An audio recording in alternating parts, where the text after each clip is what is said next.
Yo, 2021 people, happy new year. Podcast start again, and I'm happy to bring you this one. Had to get my homie Born Dirty on, didn't I? One of my best mates, and I love him to bits. We rambled on for 2.5 hours about life and music and all the things in between. It was a beautiful catch up. I hope you enjoy it. Without further ado, Born Dirty. What's up? What's up, baby? We're live. How you doing, man? Happy New Year, man. How are you? Oh yeah, shit. Fucking hell. I'm great. Yeah, it's great. I'm great. It's like a battle of the New Year thing is always a battle for me because it's always like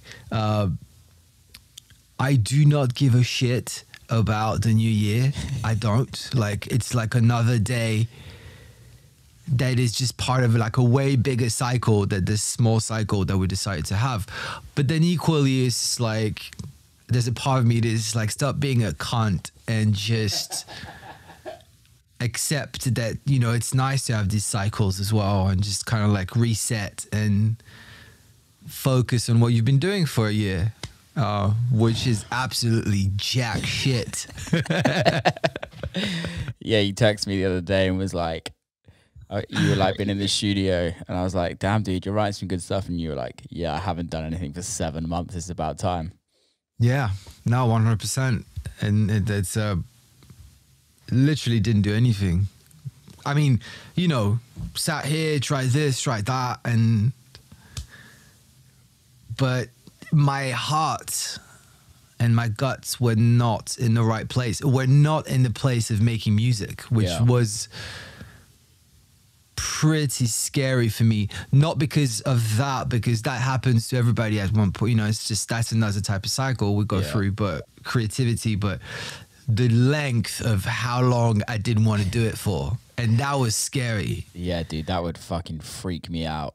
I was freaked out, and then you go into this like vicious cycle, which is just like, oh shit, I'm not worth it. I'm ashamed. I feel guilty. Like, why can't I just do what I'm supposed to do? And then it comes back, and you're like, oh, there it is. Yeah, I just needed to accept it. I just needed to roll with that and in the most healthy way. And that's the way to do it. That's the way to do it. I feel that. I'm kind of the opposite type of person to you. But right now, I'm literally, I was so fed up with just trying to force it that I'm just like forcing myself to actually take time out. Yeah. And like... yeah, I just like had this like shit time dealing with certain records that just dealing with fucking people, man. Yeah, we talked about that. Yeah. Like dealing with people and like, I think the thing that I've realized for me is like, that I realized during lockdown, for me to write better music, I have to like work harder, but I also have to have other people involved. And that's people that are better at certain things than what I'm better at, if you know what I mean. And I think it's actually totally fine to get other people involved because I'm not going to be the best at everything, if you know what I mean. I'm going to be good at certain things and get better at other things, but yeah, there's going to be some people that are much better at certain things than I am. And when for me, like when other people come into the picture, it just makes so much more hassle. And then I realized why I've done it for so long by myself, because the minute you add something else into the picture, it just gets fucking hard work. Not always, but it gets harder. Yeah. But I think because I've worked with so many vocalists, just let's take vocalists, and that's just vocalists alone. I've worked with so many back in the days, and some, you know, was great, whatever, but it taught me on some occasion how stressful it is to deal with everyone's ego. There is mine, the management, the thing, the this, the that. It's all that is absolutely like cluttering the beautiful creativity that we're all supposed to do. Yeah. And then, you know, it very often flips on its head, like, what is this for? Where is it coming out? When is it coming out? What's my percentages? Yeah. Blah, blah, blah, blah, blah, blah, blah. And it's just like, I get it. Like, I understand we're also in the business. Yeah, you know, yeah, if you're I'm not going to compare it to anything. We get it. Like, it's a business too. And it's a great one to be into. But today, what I do is just like, I'm really clear when I work with anyone. Firstly, I'm like, let's jam. Yeah. I'm not saying, let's make a record, needs to come out, this, blah, blah, blah. No. Let's jam like I used to when I was younger. We used to fucking make music just because. Just for it. Just for it. It didn't have to come out anywhere, and it didn't. Yeah. God knows the fucking thousands of fucking tracks that were never going to see the light of day. Yeah. Just because it was just jamming. And that is just like the essential. I want to get back to that as much as possible. I totally agree with you. For me, 2020, I've actually loved it. It has been fucking great for me. And I've that's what I want to do, is like start to enjoy writing music again. Get that feeling of like when you've written something fucking amazing, you're like, yes, I've done it. While you're writing, and you're like feeling, you know, that's the thing. And you're so excited, and you're like, oh my god, this is just fucking amazing. I think I've lost that. Definitely lost that. I think we often lose this energy because we're going towards the business way more. We're tilting the balance in such a way that it doesn't make sense to our creativity anymore. It's just like everything's mechanical, everything's math, everything's just like purposeful, which is like really like the opposite of everything true creativity should be about. Like to me, not to everybody, but to me, it's just like, fuck, man, I really missed it. And then to come back to the last few weeks, 2+ weeks now, I've been in this fucking studio just having fun, like not thinking this is for that or this is for this. Yeah, I picked up some Born Dirty track or some side project tracks, and so it kind of has like a lane, if that makes sense. But other than that, I'm like, fuck, let's just blah blah blah, and pulled all the fucking analog synths up. You know, usually I'm lazy. I'm like, oh, just VST is fine. I got the Arturia. Don't want to fucking plug this thing. Rah, rah. Fuck no. Like all week, it was like yesterday I did a fucking keyboard solo on the fucking on my Korg. I was like, what the fuck? I haven't done that in so long. Yeah, man. Do you know what I mean? I was just the track I sent you is just like that fucking solo is on this shit, and I was just like, I would have not made that on something else. Yeah, the track you sent me is insane. Insane. Like, you know when you listen to someone's records and you're like, oh my god, I hate them. that was one of them, because it's like, especially when it's your mate, it fucks you off even more. Because it's so good. And then like, it's like a record that I listen to, I would like, this is the sort of stuff I listen to on a day-to-day basis. It's like, and then I'd go and try and make that and just fail massively. I didn't know if you would like it. I literally only sent it to the person I remixed it for, and then you. Yeah, that's it for now. It's dope. I really like it. The vocals are cool as well. Yeah, vocals are dope. You should. I'll send you the original. It's beautiful. I mean, the original is like stunning. Yeah, it's such a record that it's gonna be timeless. His original. It's Lyndon J. Your remix though is timeless. The remix is timeless, man. It's wicked. It's wicked. It's fucking great. Thank you. I think I'm just gonna. What I love about it is I made it in seconds. Yeah, I mean, I spent I was basically so I've been enjoying getting high again. That's the thing. Shit. Yeah. Shit.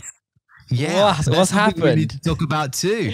It's all connected. It's just like, I think I'm slowly getting in a place of, and it all goes in waves. Crack is a hell of a drug, isn't it, mate? Slowly coming back to my old self. Oh, dude.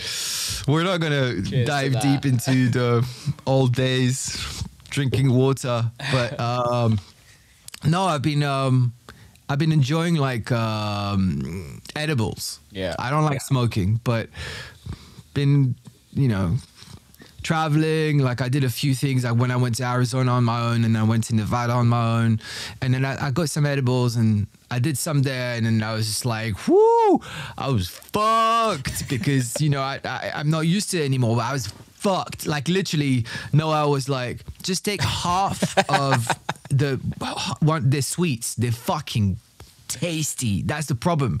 They're tasty sweets. They're so tasty. So anyway, I had half, thinking I'll be fine, because she was like, I can eat 4. You should only, yeah, she gets high. So anyway, so I was just like, okay, cool. I had half, and then that's when I was in Vegas. Out of my body I was literally on the sofa suddenly, and I was like, if my body's here, myself was outside right here. I was fucking fucked. And I was like, wow, that's too much. I was like, that's intense. I didn't want that. And so I didn't take any for a while.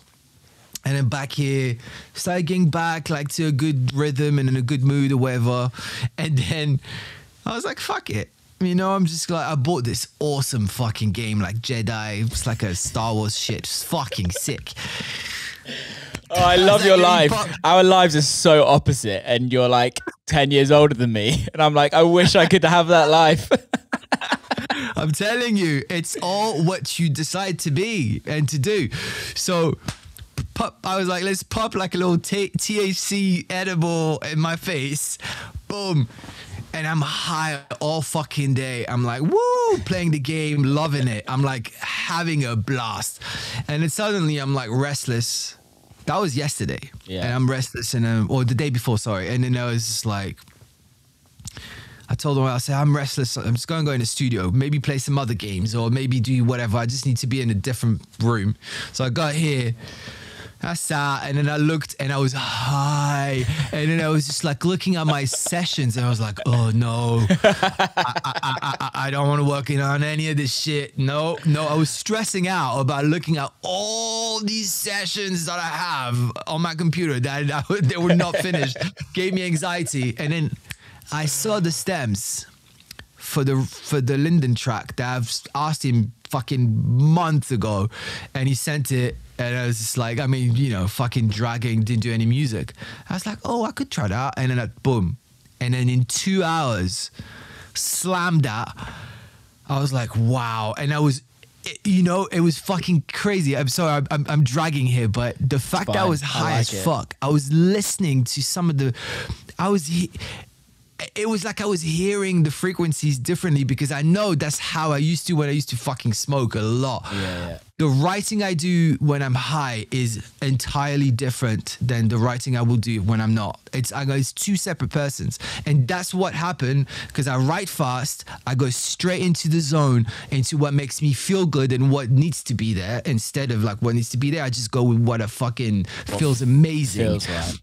And then I woke up, had breakfast early in the morning, did my shit, sat here, tweaked it, done. Smashed it. I mean, and then I'm still working on Born Dirty tracks that are like fucking 10 years old. Yeah. Like that were from other projects that I brought in there, and I'm changing the mix again and changing this again. No, that has to stop. That has to be done. It's so strange, because we were talking about this the other night, and I'm like on this other tip where I would smash a record out in like a couple of hours and be gone and release it. And now I'm like, no, I have to make these better. I have to like perfect these records. I have to I have to What does keep that going. mean, though? I have to keep pushing and getting them better and make them better, as good as I could possibly get, and take them in different directions and see if I can make a better version of this record and do that. But what I'm finding is that I'm just losing the vibe, losing that initial vibe. And this isn't to blame manager Ryan at all, but he's like, dude, just try, push yourself harder, like keep pushing. And it's a really interesting process, because he's pushed me on remixes that I've done that have came out much better, that I would never have pushed myself on. And now I'm just trying to push myself to that next level. But there's something about that. All of my best records have come out from that first 2-hour session, and you come out of the studio and being like, I cannot wait to get back in the studio tomorrow and finish this. Yeah, but isn't this like the actual point of making music? It's what it's about, right? That's what it's about. It's not about what comes out of you is what's your true instinct. Yeah. If you are just purely going into your lane at that moment, like we said, this is not like an entire, it is a blank canvas, but it's not like you're making, trance, although you are, but do you know what I mean? What a cunt.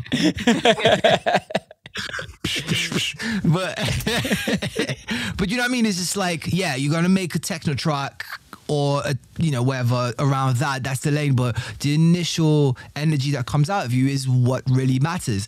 And sometimes it's absolutely fucking shit, and that's okay. Yeah. Right? And then moving on. It's not like, oh, let me just make this shit sound better. Yeah. No. It's just Scrap it's it. okay. Just keep going.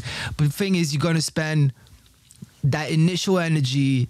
It doesn't mean you shouldn't spend a week on the track. It doesn't mean you shouldn't spend a month on the track. It just means that if you have something really good, you don't need the more to you're going to listen to it, the more you're going to eventually want to change it. It's normal, but it's not changing that you want to do. It's create something new. Yeah.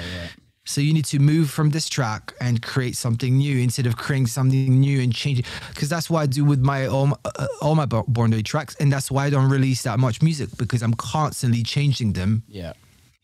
And that's wrong. That for me, it's definitely. I agree, man. Work. I was just scrolling through Instagram, and DJ Dion just fucking put some badass ghetto shit out, and I was like, yeah. Oh shit, I miss making this. It's the simplest records. It's literally like a kick, a hat, an 808, and some fucking twerky synth and some dusty fucking some gangster saying "suck my dick, bitch," but it sounds great. I know, but because these are the fucking records. These are the fucking bombs. I'm gonna see if I can play it because it's so good. Yeah, go on. I also miss doing that's the thing. Now I think I'm going back to that. That's no, I was where did you find it?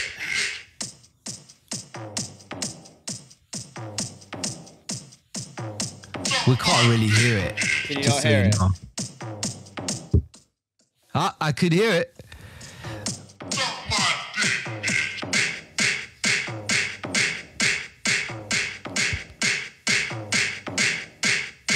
No, it's gone. Is it gone? It's gone. Sorry, people. I can't really. All I heard is "suck my dick." Yeah. Suck my dick. Check it out. It's on. It's on Dion's Instagram. But I'm like, oh yeah. I just. It's just going in and having fun. I feel like this year I've just as the year's gone on, I'm just trying to do something. I'm trying to get somewhere and achieve something and write a track that's going to change my career and shit like that. And then forgetting that the tracks that change your career are the ones that you don't try and make. In general, but there's also no rules. I think what I really absolutely adore about you is like your dedication to your goals and your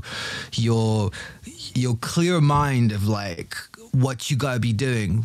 And that's like, I fucking envy that, like straight up, because I'm, like we said, we're very opposite like that. I'm like, I mean, I only read 5 pages of this so far. I'm getting shit for it, by the way. But anyway, Yeah, I bet you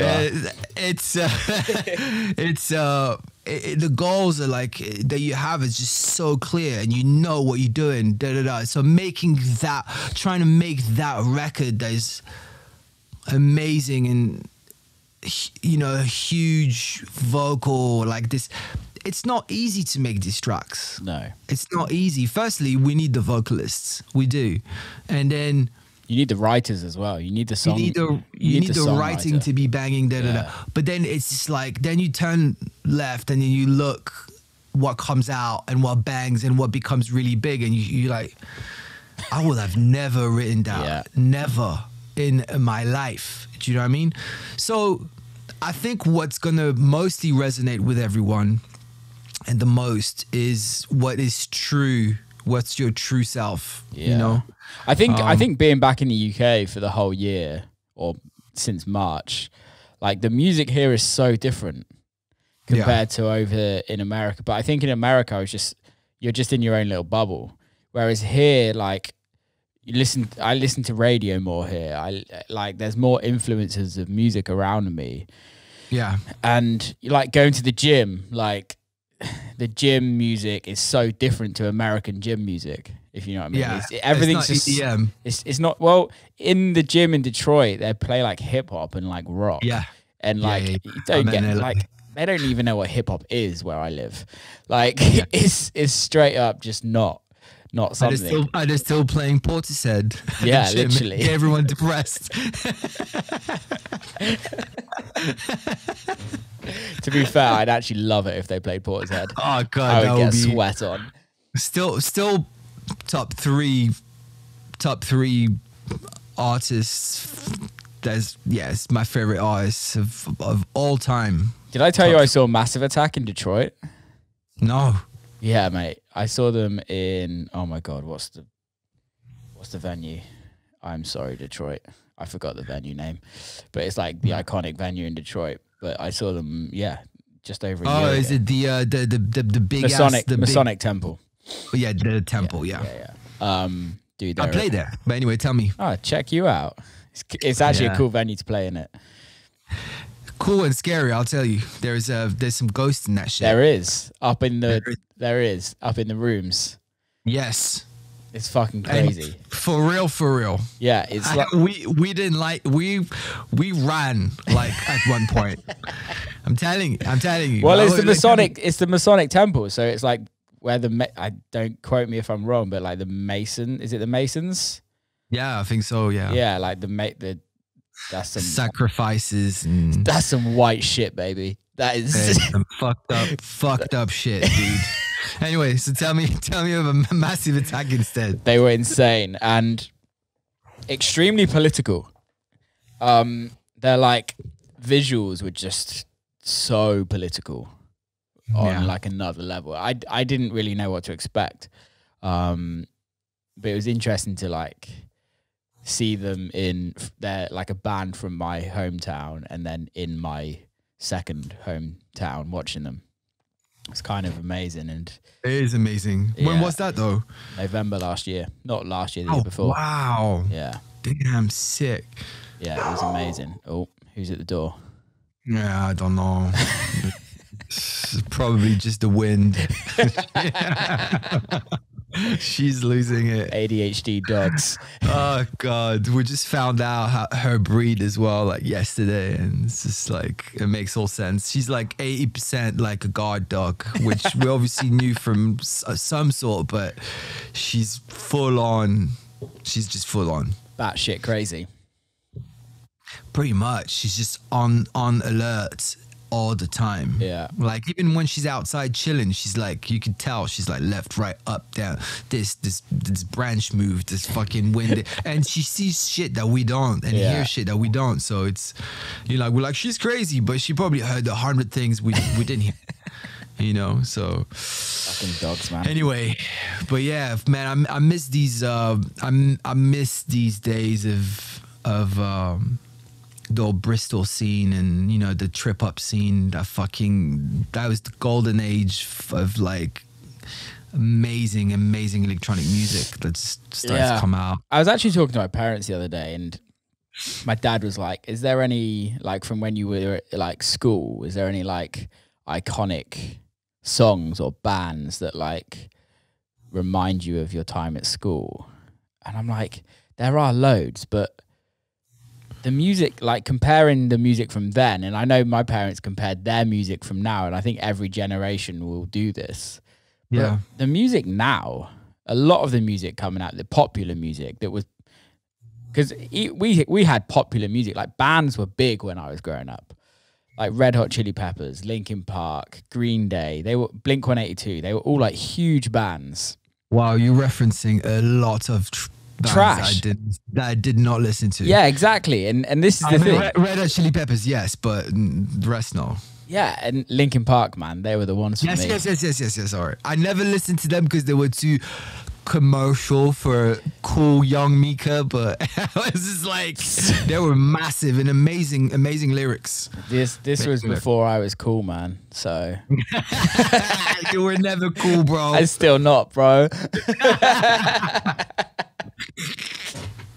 Still secretly listening to like Blink-182 or whatever the name of the band is. I listened to them for like nostalgia. Like when you're with the lads driving somewhere in the car and they put Blink-182 and you're like, yeah, this is the days, man. God. This is the days.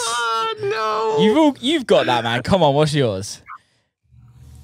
Oh, fuck. I mean, when it came to bands and anything with like, I was only listening to good shit. So I don't know. I don't believe you. I don't believe you. I mean,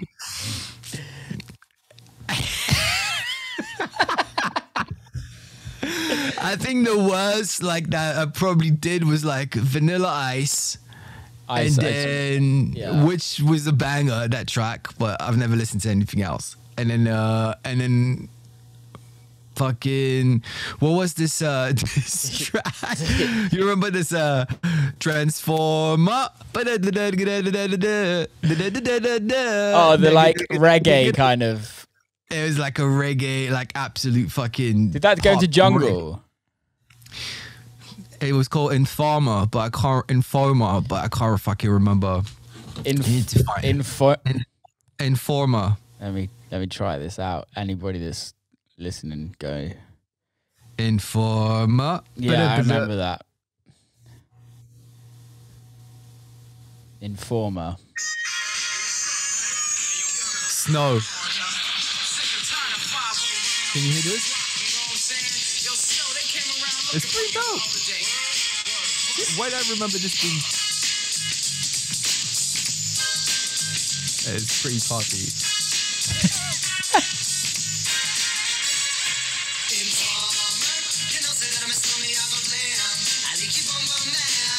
That's a tune. It is a tune. It is a tune. No, I don't know, man. I really like, I have listened to some pop stuff, but I think they were mostly like French and like, and I don't mean pop, like I love pop music. I really fucking love pop. Were you like Bob Sinclair's biggest fan? No. No. You know, the thing is where you can't, I was really heavy in the grunge scene and I was heavy in the 70s stuff. You know, I was really heavy because the grunge scene was a lot based on the 80s and the 70s. And so it's just, I got lucky to, my teenage years were like, you know, the classics, stuck in the fucking Led Zeppelin, Pink Floyd, all the grunge scene, and then all the fucking I love the goth scene. I fucking love that dark and minimal shit, you know, like it was just like 3 chords, like really fucking shitty productions, and really like everyone's depressed, everyone should die. I love that shit. That's what crack does to you people. Fucking Bauhaus and stuff like that. I fucking I was never into it. I was never like, I was never that cool kid. You just loved like Blink-182, and that's fine. Faithless were the ones for me, man. Yeah, but Faithless is Chemical Brothers. Yeah, but that's what I mean. Like we're talking about like things that are not so good. Chemical Brothers. That's what I'm saying. I'm saying like Faithless and Chemical Brothers are fucking legends. Yeah. I mean, so are Blink-182, but it's like really I never connected with it. It's shit at the end of the day. So sorry guys, like maybe some people fucking love it, but I just really never connected with it. I'll allow it. It's kind of like if you grew up and listened to The Clash and fucking all the fucking, you know. That's what I grew up with, Dad. That's what I mean. Like my dad loved it. We still listen to it at dinner. The Clash, yeah? Yeah. Because it's amazing. Yeah. It's amazing. But that's the thing. Yeah. I don't feel like there's that around anymore. Band-wise, I don't know. Because I'm completely disconnected. I'm sure there are bands that are amazing and changing the game. Yeah. I'm sure. There must be. It's just I'm not in the indie rock scene anymore, it's stupid because it's one of my favorite type of music. But it's weird because back then that was what was in the charts. That was what was popular. That was pop music then. But now it's not. It's all Cardi B. Yeah, it's Cardi B. Yeah. What's changed, man? I mean, do you think it will come back? Comes back always, right? I mean, I don't know I don't really care what's in the charts. I don't. I mean, I know it influences the masses and therefore it influences like more. But, you know, there is, it's mad to look back and look what used to be in the charts and what's now. But it's dope. I love that hip hop is crushing. I love hip hop, like, taking over. It's been taking over for a fucking long time now. It took over. You know, it was one of the biggest. The thing is, it was one of the biggest genre of music. It was just not given the opportunity to actually be bigger than what it could have been and what it is now, basically. I don't know though. I think it did have a huge impact on the world, but more so America. Like, even from the beginning, it was so big that no one could get away from it. Yeah, but it wasn't like the top 5 artists on the whatever charts will be, you know, hip hop artists. It would be like one band or, you know, like another whatever. It will always be like someone really big, but not like. There weren't that many. That's the thing. Not that much, as much as today. I mean, just can't compare. But you know, hip hop was huge everywhere, and I remember being really huge. Like I was massive on the hip hop UK scene. You know, as soon as I moved to London, like was 1997 or 8. And dude, guess what? I was 8 then. Yeah, you were 8. Yeah, listening to fucking whatever you were listening to. To the fucking whatever. I don't know. I don't even know what you listen to when you're 8 years old. But the UK scene was deep. The UK hip hop scene. I remember Skinny Man. Skinny Man was sick. Roots Maneuver changed the game. Maneuver. So I mean, bro, like Roots. I literally got Roots Maneuver first album like on Lapbook Grove, like that he made like down the street, you know, and we were all like, yeah, it's the dude down the street making this dope album that became like fucking legendary. There were many. There was many. Oh, so the what? When you just hear well, and you're just like, oh wow. Well. It's fucking. His voice, man, and all the collabs he's done after that, all the cinematic orchestra to fucking cinematic orchestra, so good.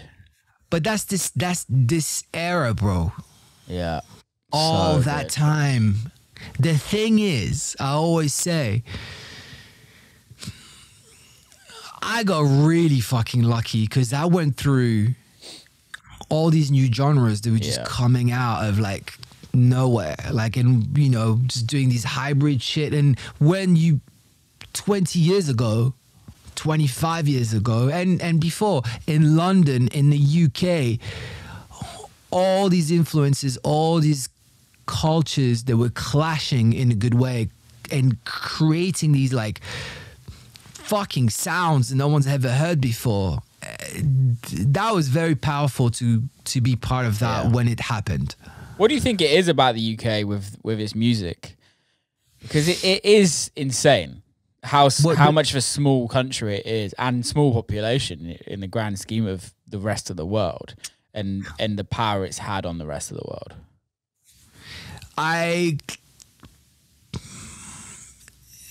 The thing is, most of the music that we love is based on rebellion. Yeah. And so the UK really fucking had it, like, with the government and the fucking royalties and all that, especially at the back of the 70s coming into the 80s.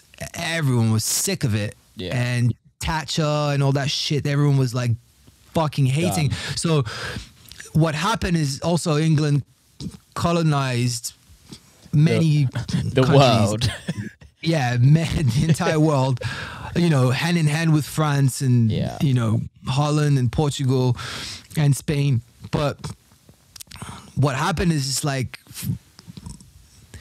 when a lot of the Caribbean culture arrived in England, that obviously like came with all the culture, which was, the food, the music, the everything. And then so what happened at one point, I believe, is that the punk scene that was completely against, basically Babylon, like what the reggae dub scene was, it wasn't dub yet, it was purely reggae then, was also bringing to the UK with them. They realized that they were doing the same thing, and then they were fighting for the same causes and stuff like that. And then that's when this amazing thing happened where ska, punk, and reggae, well, basically punk and reggae started to become ska. Yeah. They were using the reggae like rhythms, and then they turned it into the punk scene. And then you would go to parties, which I didn't. I read the books, so the videos.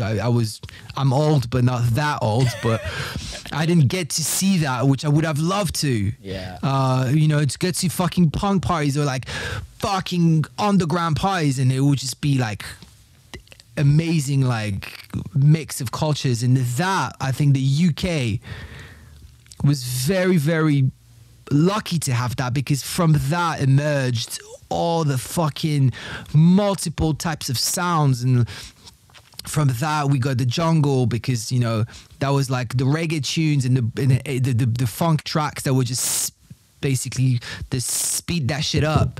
And then it became jungle, and then we had the fucking drum and bass, and then they slow it down, and then it became garage, and then it took the snares off and put them in different place, and then it became dubstep, and then it's just all fucking connected. And all that, it was just like because of the multitude of cultures that were just like clashing together. Yeah.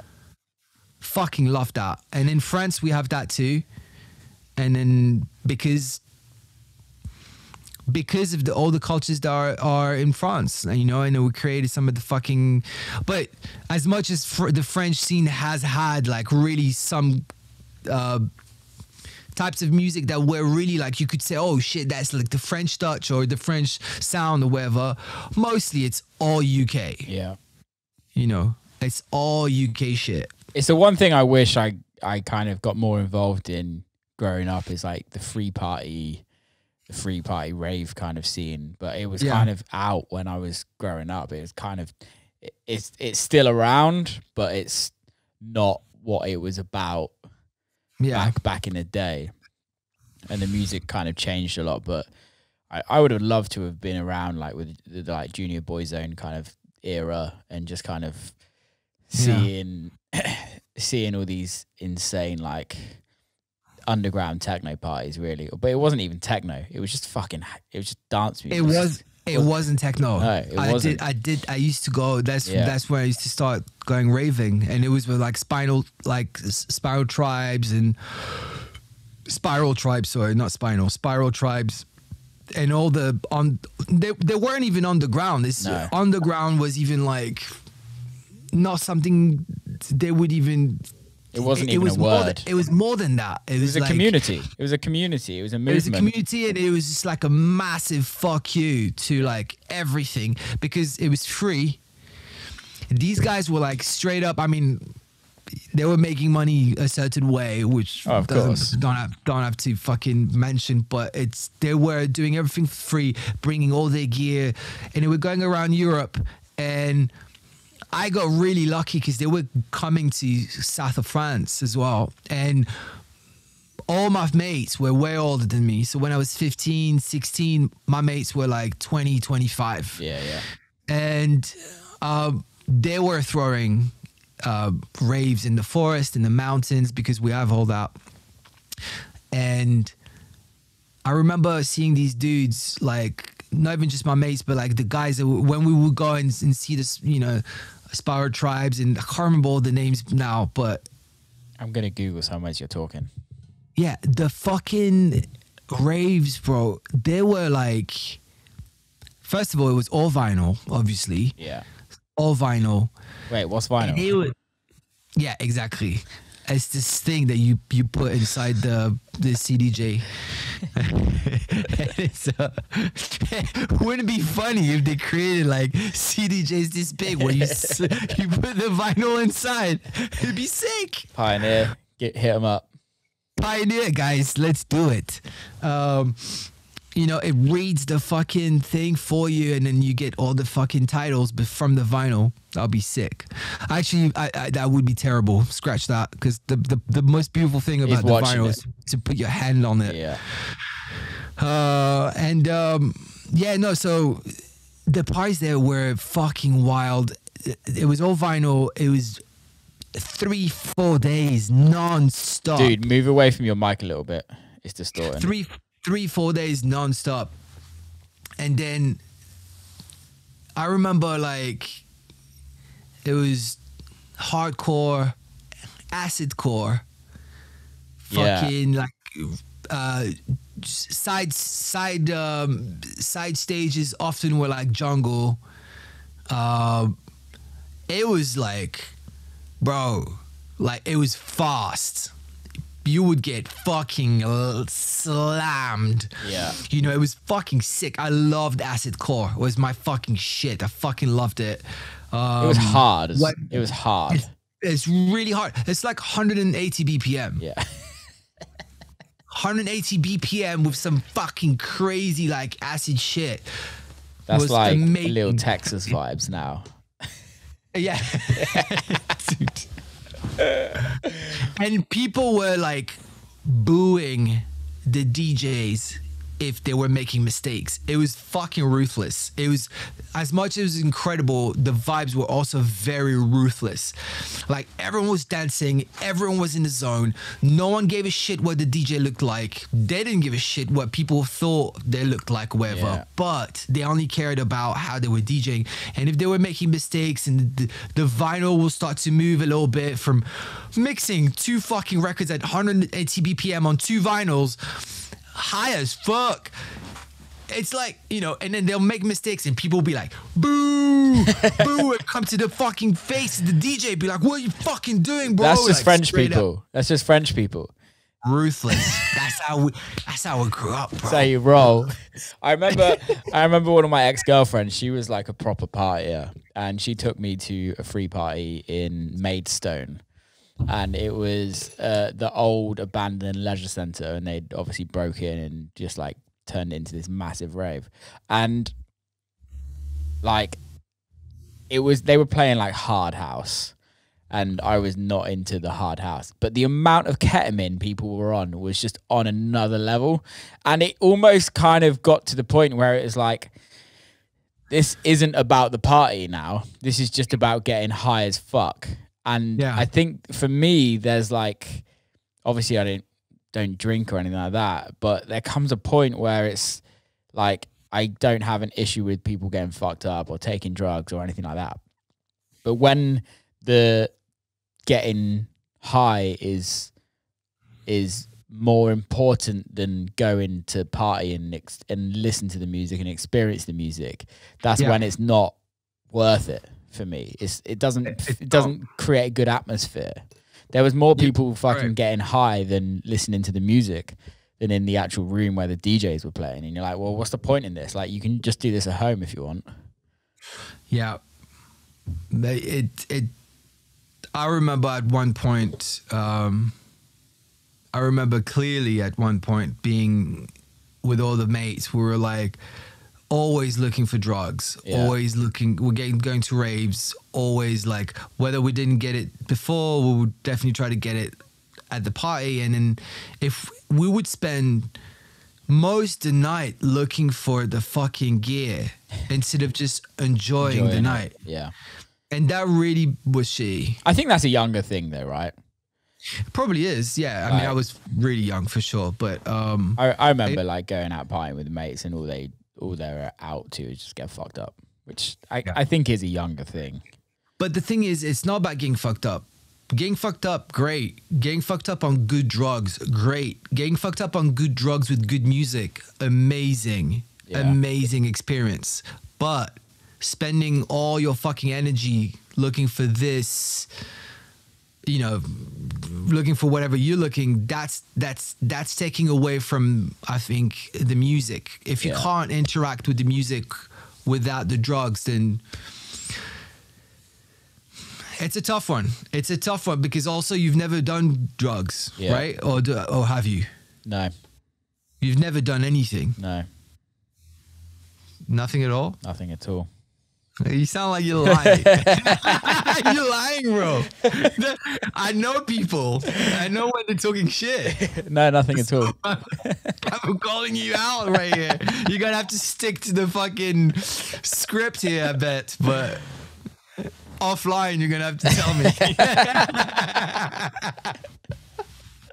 That sounds like a lot of bullshit. You had a little, you know, we'll look back at the video. You had when I asked you the question, your face went like, brrr. A little smile. Yeah. They were like, ching, ching, ching, ching. But, yeah, no, what I was going to say is once you've tapped into listening to any type of music, particularly repetitive music, could be any type. Doesn't have to be even electronic. That mantra that comes with something repetitive, even if it's just a kick, even if it's just a vocal that repeats the same thing, that does the same thing. When you can obviously do it without any drugs, and you can get to this meditative, amazing place where it just gives you this entire new perspective on something. But when you're fucked on something really clean and really good, especially I've done LSD was my thing, and you tap into these repetitive patterns and music and whatever, blah, blah, blah. I mean, it's hard to come back from that. It's hard to then be like, oh, I'm just going to go and listen to music without doing it, because it's so incredible. It's like being in another world. Yeah, I've never experienced that on drugs. So I've never been to a club on drugs. Yeah. Like I've never experienced like, I guess just drinking alcohol, which isn't the same. So it's like, it isn't. And I think this is like my first experience of a club was when I was like a club, not like a concert or anything, but a club. My first experience was when I was DJing, which is why I would never choose to go to a club and just go rave, because I've just never had that experience, because I'm just like, I'd rather be DJing. Yeah. I feel that. It's it. Would you though? Would you now go for a rave? Yeah. If it's the right night. Today, you would have asked me a year ago, I would have said no. Yeah. That's the thing. But like when you say, would you go to a rave? And I was just thinking, and then I had this flash of like being in Berlin like a few years back. And the mate was like, let's go to a rave fucking midday or whatever. Yeah. And it was amazing. We should do it, man. It was fuck yeah. We should do it. It was just amazing. I was just like not on drugs, sipping on like a drink, just chilling and walking around, watching people, sick music. Yeah. I was just like, dude, this is dope. We should do it. We should go away for like a week somewhere. 100%. When all that fucking madness like calms the fuck down. Yeah. Let's go somewhere in Europe, and I don't feel like I could do it in America. Like it could be rave. I don't know how the raves are in like Croatia or you know what I mean, like, you know, I've never been there. But you know, I mean, again, would you ask me, would I want to go to a rave in like England right now? Maybe not. Yeah. Probably not. But if it was in Germany, probably yes, because it's very different. Yeah. The culture there. No, I agree. I totally agree, man. Like, yeah, I think for me, going to a rave is like not about,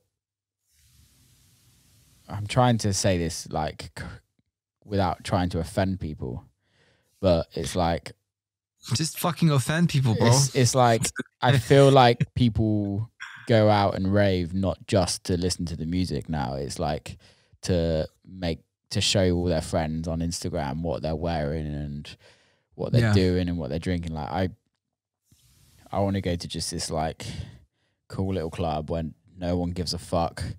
Everyone's just there, if you know what I mean. And I feel like there's not so much that in our scene at all. It's there, it's out there, but not in what we play. I think it's there. I think we potentially focus on the phone now, Instagram, a little too much, because I don't think like most people are on their phone the entire night. They're not. Most people are actually dancing the entire night, having a blast, popping their phone out every now and then, taking a selfie, doing a video, because they want to remember that. I don't think, I mean, bro, I didn't grow up with fucking mobile phones, you know, like you know, I was doing this when I was growing up to get a fucking number. Exactly. Yeah. So, you know, I'm cool with that. I'm cool with the phone thing.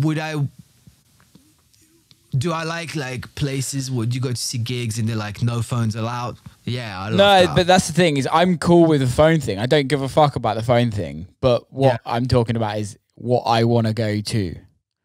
If I was to go to a place and listen to music, like what do I want to get out of that? Because I'm not going for anyone else. I'm going for myself.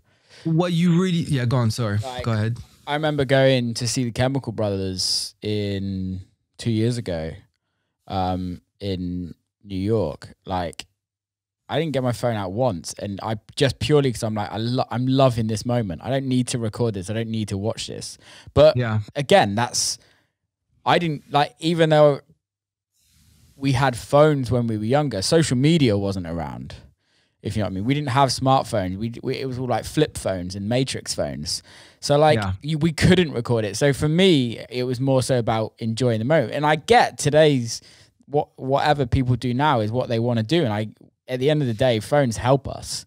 Phones have helped my career on a massive thing. Like, people posting videos really does help my career and helps your career.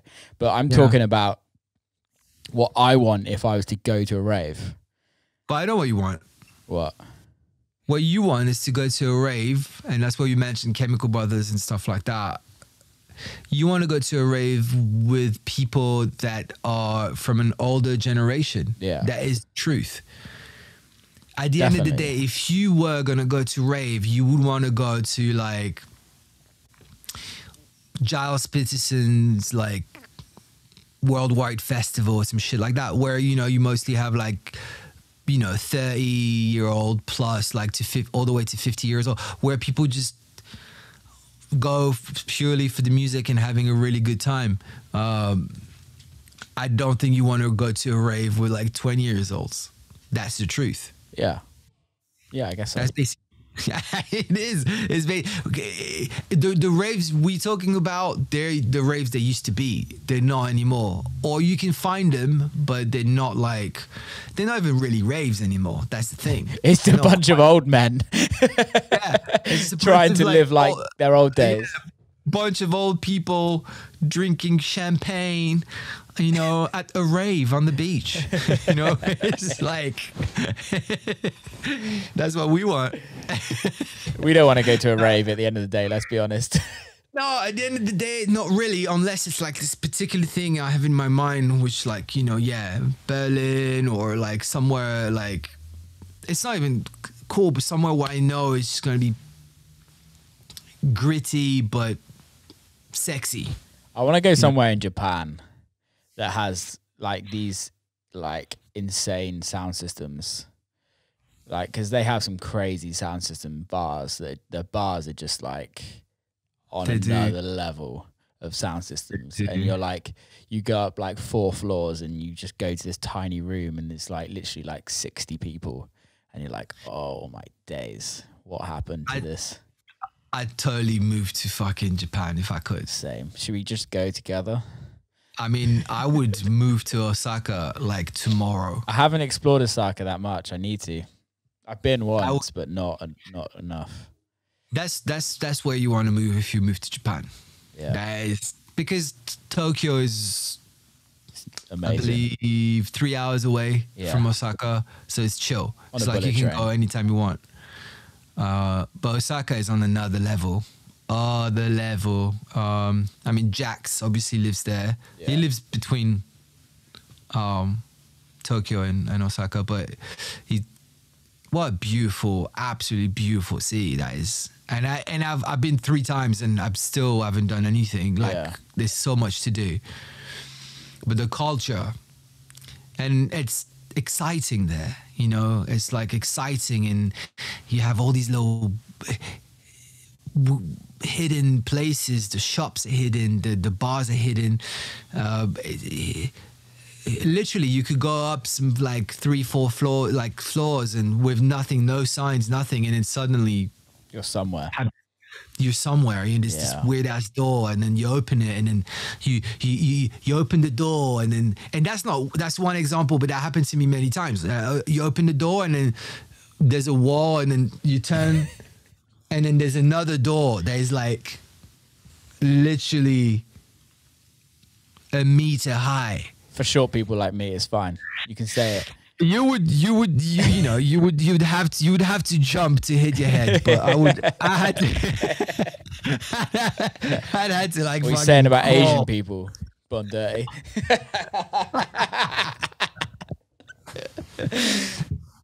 And you creep underneath it, and then you go around this thing, and then suddenly you're in this bar. It's all fucking dark. It's all like only candles, and there's like 5 seats, and this amazing wall of like fucking herbs and oils and alcohols, and you have these 2 like Japanese dudes just like burning some fucking shit on like on some next level shit, and they're cool as shit as well. They look cool. They're fashion, man. So cool. Bro, so cool. And they talk to you like they were straight. They were like, "Yeah, what's up?" Yeah, it's Yeah, so cool. I love it. What, like, you know, sideways. They're like, "What you want?" Yeah, Yeah. Just tell me 3 flavors. You know, what smells do you like? Like shit like this, and you're like, wow. And then they do it in front of you, and it's like $10. yeah. It's like the most amazing cocktail you would ever have, with the purest alcohol, the fucking craft, years and years of like learning and the smell. It's cooking, like they're cooking these things, and then it's like $10. Do you know what I mean? That's what I love about Japan it is Japanese culture, and they've turned around quickly from considering not so long ago where they were at, but like just how good they are at perfecting things. They take something, they make it practically better. Yeah, like fruit. Yeah. You can buy like a pineapple for like $400, and then you're like, why would I spend $400 on like a strawberry? Yeah, and then you're like, oh, this is why. Yeah. One of the best pizza I've ever had was in Japan. Yeah, I can imagine. Which is fucking nuts. It's like, I grew up in, you know, partly in south of France, like at the border of Italy. So we want to talk pizza. I can tell you, I've had some good ones. But this one was like, I bet Bots had some better ones. Which ones? I bet Bots had some better ones.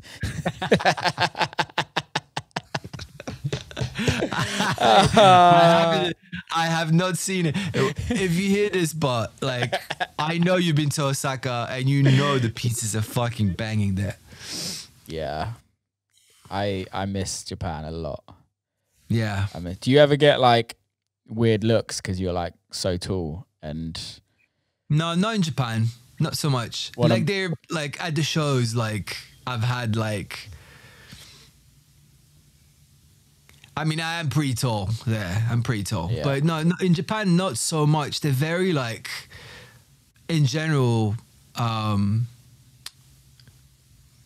you know, and they're kind, and they're like, everyone like respects your space, and you know, I love going to Asia. I love going to the fun ones were when I went to China. I've never been.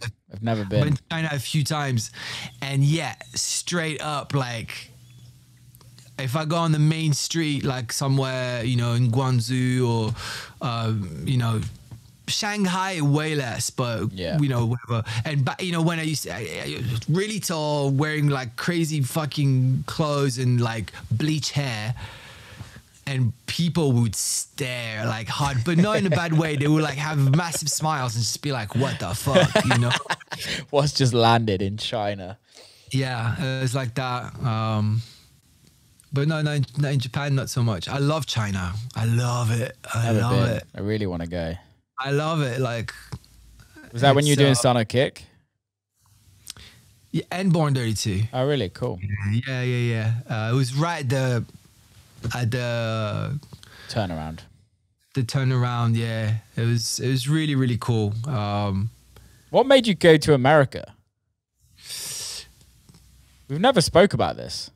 I was signed to an agency, so I was like starting gigging here. Yeah. And I used to come here quite a bit for gigging, more and more. And eventually it was like, I kept saying, I want to move to LA, because every time I come to LA, stay here, the weather was amazing. I mean, fucking hell, 17 years in London, I was like, I'm done. I'm done. Never complained, never had a problem with the weather. Never. I really didn't. Always loved the sunshine, always did. But also absolutely loved the rain, made me write some of the best music I've ever written. But when I started to taste the LA sun and the fucking beautiful weather and all that shit here, I was just like, oh man, I want to move here. Eventually I did. Eventually I just moved there and stayed there. It's like 5.5 years ago. When you moving out? I would have already. But Noel has a really dope job at the moment. So we're considering that. We ready to go. Where would you go? That's a big question. That honestly, there's not that many places. Yeah, it's either going somewhere in Asia, but then again, you would only be a tourist. You alienate yourself, don't you? Huh? You'd alienate yourself. You kind of do. You really do. The other place, the first place that comes to mind is Barcelona, because it's very central for a lot of the things I would want. Being close to my family, being close to, London, close to, all my friends, all my close friends. And then, well, not all. I have close friends in America too, but I mean, the ones I haven't seen for in fucking a million years. And so, Barcelona would be a good spot because also it's cheap. There's the beach. Barcelona's beautiful. Weather's good, beautiful, good food. It's a pretty good place. Yeah. It's a pretty good place. I would love, my Spanish is rusty and not great, but I would, I'll pick up real fast, Yeah, you'd pick that up. I wouldn't, but you definitely would. Oh man. I learned Spanish when I was younger, so I'll come back. It's close to French too, so it's easy. I wish I was good at languages. You only speak English? Mate, come on, I'm English, of course. Yeah, true. I mean, and by only, I don't mean that I speak 3 languages, so it's... All right, mate, chill out. Just kidding. My godmother speaks 7, and I'm like, fuck off. Just can't deal with it. Amazing. I love people that fucking can speak. It's like one of my biggest turn-ons, dude.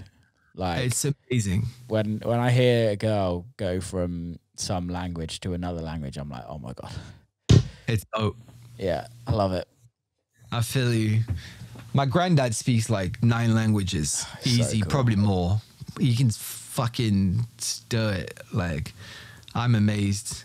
He's 95. Damn. And when I speak to him, he's like, we switch from English to French to Hebrew, and then I stop because he can just fucking speak. He can speak everything.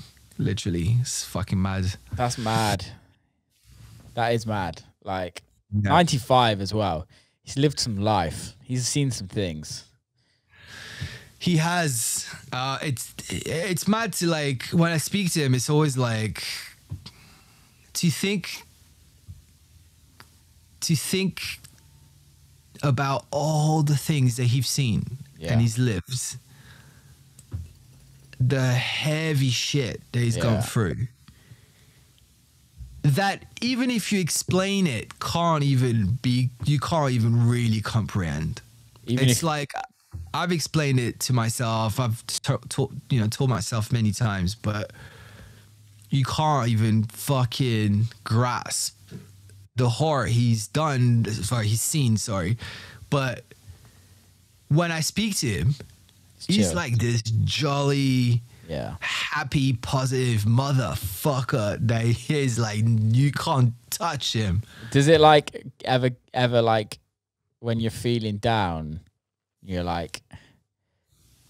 do you ever Gramps went through a lot more than me, let's fucking step out of it? I don't. No. I should, but I have learned that I'm learning to accept my feelings. I'm learning to accept that it's okay to feel certain ways. It's okay to bring perspective and to think, my granddad went through this, or my friends went through that, or think about what happened a year ago, how you were. You can bring perspective to help you elevate a little bit more, but also disregarding feelings is really bad. It's dangerous, man. Dangerous. It catches up on you. So now I'm just straight this is how I feel. I'm with it. I'm looking at it, and this is how it is. Because for me, it's it's not something I can just be better. Yeah. It's okay. Woohoo, let's go. It's not like that. You know, it's way more complicated. Yeah. And I've dealt with my own mental health my entire life without speaking to anybody, without only in my head figuring things out, looking at things around me and comparing to feel, you know, trying to find ways, you know. So I'm really good, I think, at like, but it's tough when it's just you, you know. Yeah. But it's impossible for me to just snap out. Can you just like snap out of the funk? If you're in a funk, can you just be like, no, fuck it, I'm good now? Sometimes. Just Wow, depends. that's dope. Sometimes. But I can also purposely stay in it Right. as well. I can be like Find comfort in depression. in the funk. Yeah. It doesn't last long. Like Yeah. when I'm in that, I will get out of it pretty quickly. Like it might take a day, if you know what I mean, to be like. That's dope. But I don't know. I don't know. I think that's the question. Is that I don't really evaluate myself, or like evaluate myself is probably not the right word. I don't really like I know I've been in a funk recently, but I'm not so down in the funk that it's affecting my life and other people around me. It's just like, I think for me, the whole coronavirus stuff has just got to me over the last like week or two. And more so that is purely because I like to compare where I'm at in my life from a year ago or from 6 months ago. Yeah. And I think for me, like, obviously I know I've achieved a lot in 2020, even though it was a strange year for everyone. I've done a lot, but I think I'm kind of comparing the world to where it is now than when it was 6 months ago. And for where I'm at, it's like actually got worse. and we're in a worse situation. And I think but the thing is, I know that it's completely out of my power. And when something's completely out of my power, I'm great at just being like, is what it is, let's just crack on. I think when something's in my power, like if it's a shit relationship or if it's bad people around me or I've done something that I'm not happy with, that's when I can kind of drag it out, because I know I need to put work in, and the work's going to be painful for me to deal with, and I don't always want to deal with it. But then what I do is I then realize that the quicker I deal with it, the quicker I'll be out of that funk. So it's that process of working out what is the process of getting into that kind of dark headspace, and then working out what exactly it is. Because like it could be something completely different. Like say the other night, like I was in a foul mood and I was in a fine mood, and then I fucking burnt the quiche, and then I was in a foul mood. and then I sit back and be like, it wasn't the fact that I burnt the quiche that I was in a foul mood. It was just the fact that we've just been put on lockdown again, and I can't see my family and I can't see my mates, and I'm not touring and I'm not doing that. But if your album is not going to be called Burn the Quiche, fuck off. But I burnt the fucking quiche, and then that just triggered it off, and I was like, fuck. But I can suppress feelings. Little things like that just starts the fire, you know, that we're accumulating all this frustration and resentment. You do something that most of us don't. you train like a motherfucker. Oh, and dude. if you didn't train, holy fuck, I would not want to be your friend. Dude, you wouldn't. You really wouldn't. I know. I wouldn't want to be a friend. You would be an absolutely fucking horrible person. Yeah. You would be so mad all the time. Training, like, okay, so I've taken a week off the studio. Here we go. On Monday, I woke up and did a training session at 6 o'clock in the morning for an hour. And that was CrossFit. And then at 9 o'clock, I went on a pretty much half a marathon walk in the hills. Wow. And that was like 4.5 hours up the hills, up the gorge and everything. Tuesday, I did the same. Wednesday, I trained and then did like a short walk. Today, I trained, did 2 runs and then went on a walk. I have to do something. Yeah. I have to. Yeah, I see that. Oh my God, that's a lot. That Like, is a lot. And my mate texted me just a minute ago, just before we got in, and he's like, I said, I've got a rest day on Sunday, and he's like, okay. And then he just texted me, he was like, do you want to do a 10-miler run? And I was like, where are you going? He's like, across the hills. And if he didn't say across the hills, I would have done it. But because I don't have trail shoes, running across the hills at the moment, I would be like, I'm like on slicks, wheel spinning, and I'm just going to fuck my body. So, and it's not freezing tonight. So if it was freezing, I'd go because it'd still be freezing in the morning and it'd be easy to run on, but it's not going to be. Yeah. But you do need a rest day though. Do you do. Never train. I'm not even going to tell the story again, but never. I don't think you've told the story on the podcast. I'm never training with Will again. So, all right, short story. We're on. It's only a short story anyway. Holy ship, 2018. Yeah, I think so. Will and I are on the ship. We're not drinking. We're chilling. While everyone's going fucking mental, we just take a 4-day pass at a spa on the fucking thing. That. Absolutely fucking amazing. Anyway, we're loving it. We're just, I might have been sipping a little bit, but no, definitely not drinking heavy or anything, but on the spot anyway. And then he's like, let's go train. I was like, yeah, let's go train. Sounds good. We go. And I'm like, I haven't trained in a while, so I was like stiff and rusty, but I was like keen. And Will's like, do that. So I'm like, okay, I'm doing it. This, and then, like, you know, whether it was like some one of the machines I was doing it, I was already tired, and he was like, keep pushing. I was like, okay. And then I'm off of it. He's like, push-ups. So I'm push-ups. It was fucking like the army. Like I was like this, that, and I was keen, and I kept doing the whole thing. And then we did legs.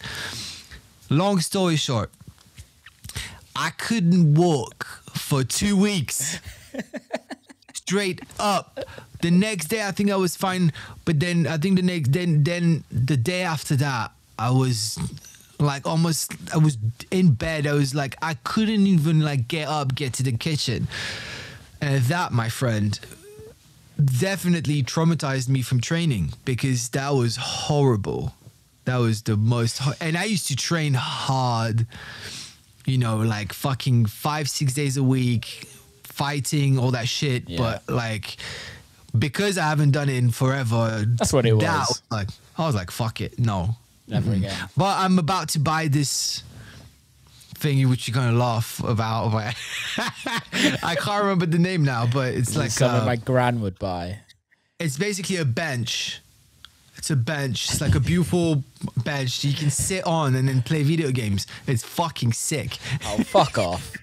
No, it's a bench, and then it has like hooks, and then it comes with all the, what do you call them? The nope. resistant bands. Huh? You're horrible. Bro, watch. I'm going to do this shit every fucking day. I'm going to be buff. I'll bring you a razor for your vagina as well. Oh, don't say that, man. You're such a motherfucker. Let me find it. I'm telling you, it's good. It's called Zeno. Check it out. Show me a picture. Zeno. It's To be fair, resistant bands are actually really good. That's what I'm saying, bro. I'm only giving you shit. You are giving me shit. This looks like the fucking business. Can you actually see this? This is fucking small. Hold on. Okay. Yeah, I take back what I just said. It looks awful. Yeah. It's really good. I can have that in the fucking living room. I don't have to fucking go smell some motherfuckers at the fucking gym, which, by the way, I fucking don't like. Don't like going to the gym. Smells like everyone's just like, ugh. What about Muay Thai? You were training Muay Thai the other day. I was, and I love it. It's a timing thing. This is when the excuses come out. It's not. I don't want to be in the gym. Why not? I don't want to be in the gym with other people like fucking sweating and spitting, and I just don't want to be in there. Why though? I don't feel safe like in this environment. Oh, like COVID stuff. Yeah. Okay, that makes sense. Okay. Yeah, I like literally had an amazing time with my boy Chris Riley. Like, shout out Chris. That was his birthday yesterday. Happy birthday again. And then the day before. And also, if you want a Muay Thai teacher, he is the fucking business. So hit me up, and I'll connect you. But that's in LA. But it's still at the gym. You go at the gym, and I was wearing the mask the whole time training, and I was fine, by the way. I wasn't even like, yeah, it was okay. But there was some other dudes in there with no masks and just fucking. It's just not safe. Do you know what I mean? Yeah, I don't know. I respect your yeah. No, I get it. I understand. It's just like at this point, it's also like we're not even sure that we would catch something in a fucking environment like that. But it's just probably there's a risk, and I don't want to take it. No, I respect that, man. I totally. For me, I'm just like, well, I want to be fit and healthy. I have to be. And although gyms are fucking closed at the moment, so I'm just getting the prison gym out and doing it in the yard. But yeah, you have space outside, and also you're not a lazy motherfucker like me. Yeah, but I could be. I have to literally like, I make myself be a madman, and I'm not even a madman compared to some of my mates. Yeah, that's the thing. But you are compared to me. So that's the thing. There's always more. There's always less. It's like, you know, you are compared to me, like the amount of work that you do. Yeah, compared to like a fucking. I just don't want to get fat. And I will. I would get fat if I didn't exercise. That's the thing is I don't really get fat. Oh, you lucky motherfucker. I burn just straight like I just burn. Like I'm always like I'm so hyperactive. I just burn it all. Yeah, I don't. I really don't. It's never. I've always had to like be careful. What's up, Gangy? What's up? The dogs have just come in. Say hi. You see them? What's up, Momo? Come here. Come in. They don't. I've not met the new one. That's the killer dog. That's Momo. Momoshi. We're gonna say hi to the. Oh, dude, you can't let him lick your face. Come on, bruv. Of course, she can lick my face all day. Oh, Momo. After licking her ass. Yeah, I love it. Oh, baby. I love it. Look at this thing. What are you gonna do? How can people be scared of these beautiful things? It's a little rabbit. That one hates me. Which one was the one that didn't like me? That's Dharma. Dharma hated me. It's me. Dharma hates everyone. She doesn't. She loved you. Compared to what the people she hates, she definitely loved you. and that's Goku, but he's not gonna let me Pick him up. pick him up. What does Goku mean? Dragon Ball, Yeah, I was Son Goku. never into it. No, that's something you've missed. But yeah, Dragon Ball was like, you're not into anime and all that shit. So, No, I'm not into subtitles as well. have you watched Ted Lasso? No, Yet? you haven't. So I tell you what, I'm on this series called How to Get Away with the Murder. No, fuck this show. And it's fucking amazing. And I'm on the last season, and I'm finishing that before I start anything else. How to Get Away with the Murder? Yeah. What's that? Is it the one with the lawyer? Yeah. The one with the lawyer team, and then she I love that shit, mate. the husband that dies and all that shit. Yeah. Yeah, we were hooked with Noah. It's so good. That shit is Don't fucking tell me what stupid. happens, because I'm on the last episode or last season now. No. Yeah, no, that was a really good show. I've not binged a show in a long time, and it has got me hook, line, and sinker. Yeah, I mean, do you have HBO? No, Okay, all right. it doesn't so work in forget- the UK as well. Yeah, So it's on Netflix. Yeah, Netflix. There's loads. We just watched this amazing. Well, do you like subtitles or not really? Can't do them. Yeah. Okay. Can't do them. There's this amazing Japanese show. It's called Alice in Borderland. You must have seen it pop up. It's like trending on Netflix. I think the trending bit is different for different people. No, I think it's just different in different countries. Oh, okay, yeah. So it wouldn't. Yeah. It's not But trending in the UK. the top 10 is always the same one for everybody in the same country. Okay, yeah. But this one's about, it's like these three dudes, and then they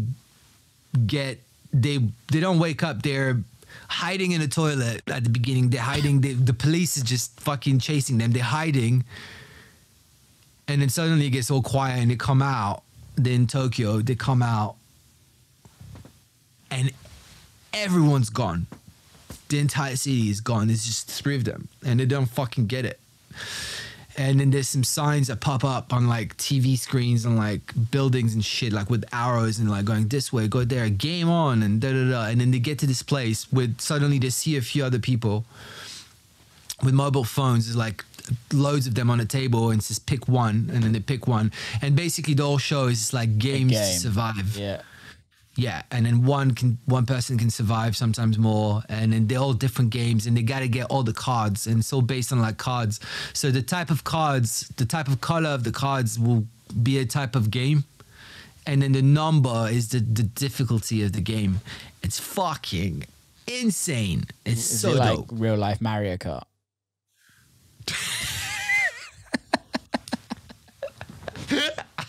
That's why you love it.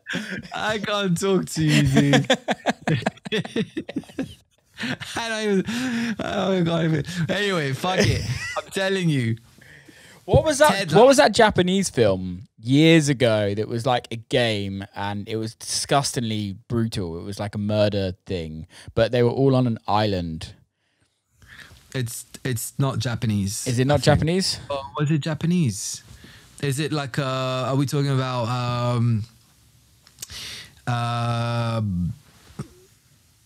Battle Royale? Yes.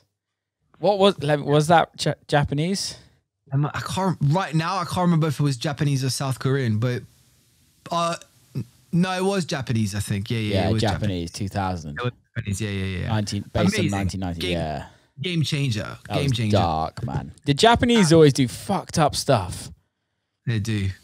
Like even their game shows are just on another level of game shows. Yeah, they go ham. They go ham. I fucking love it. I love like cinema. But all their porn is like blurred out. The pussies are. Yeah.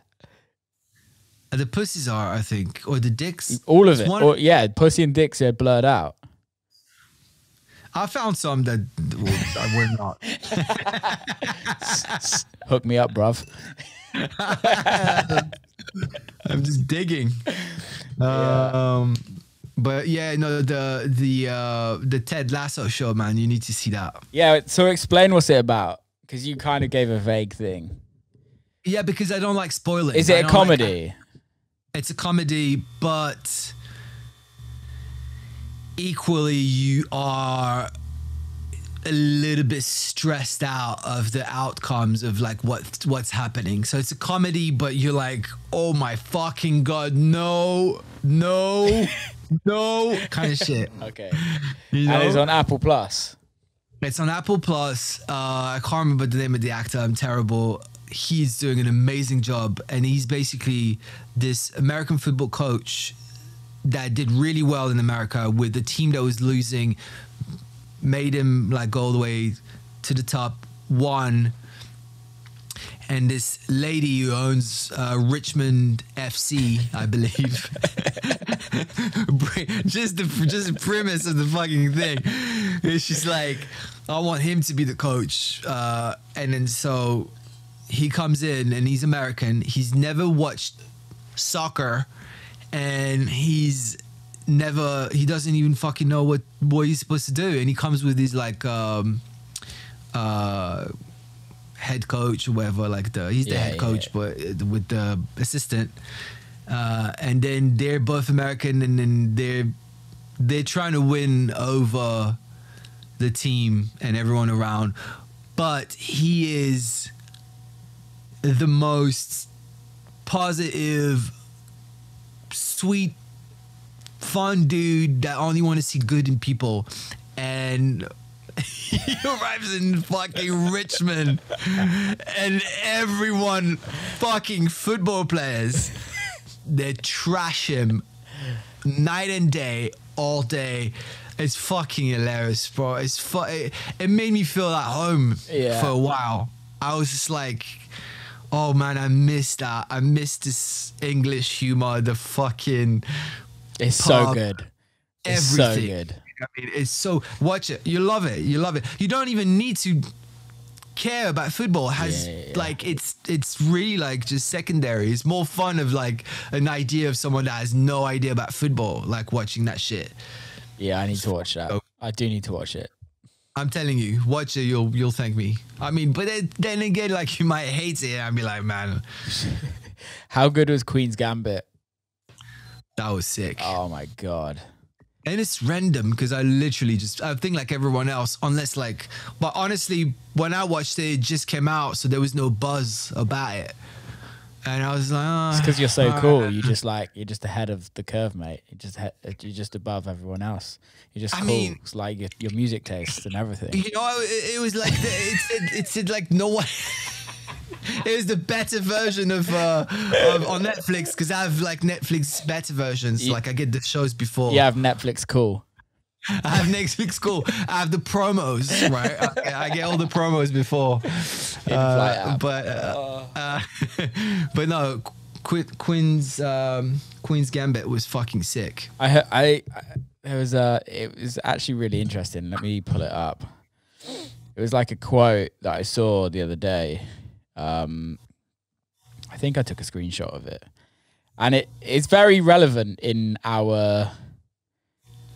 Yeah, the Queen's Gambit has been viewed by 62 million people. The producer, Alan Scott, is on BBC News talking about how it took 30 years with 9 rewrites, and every studio he showed it to said no one would be interested in chess.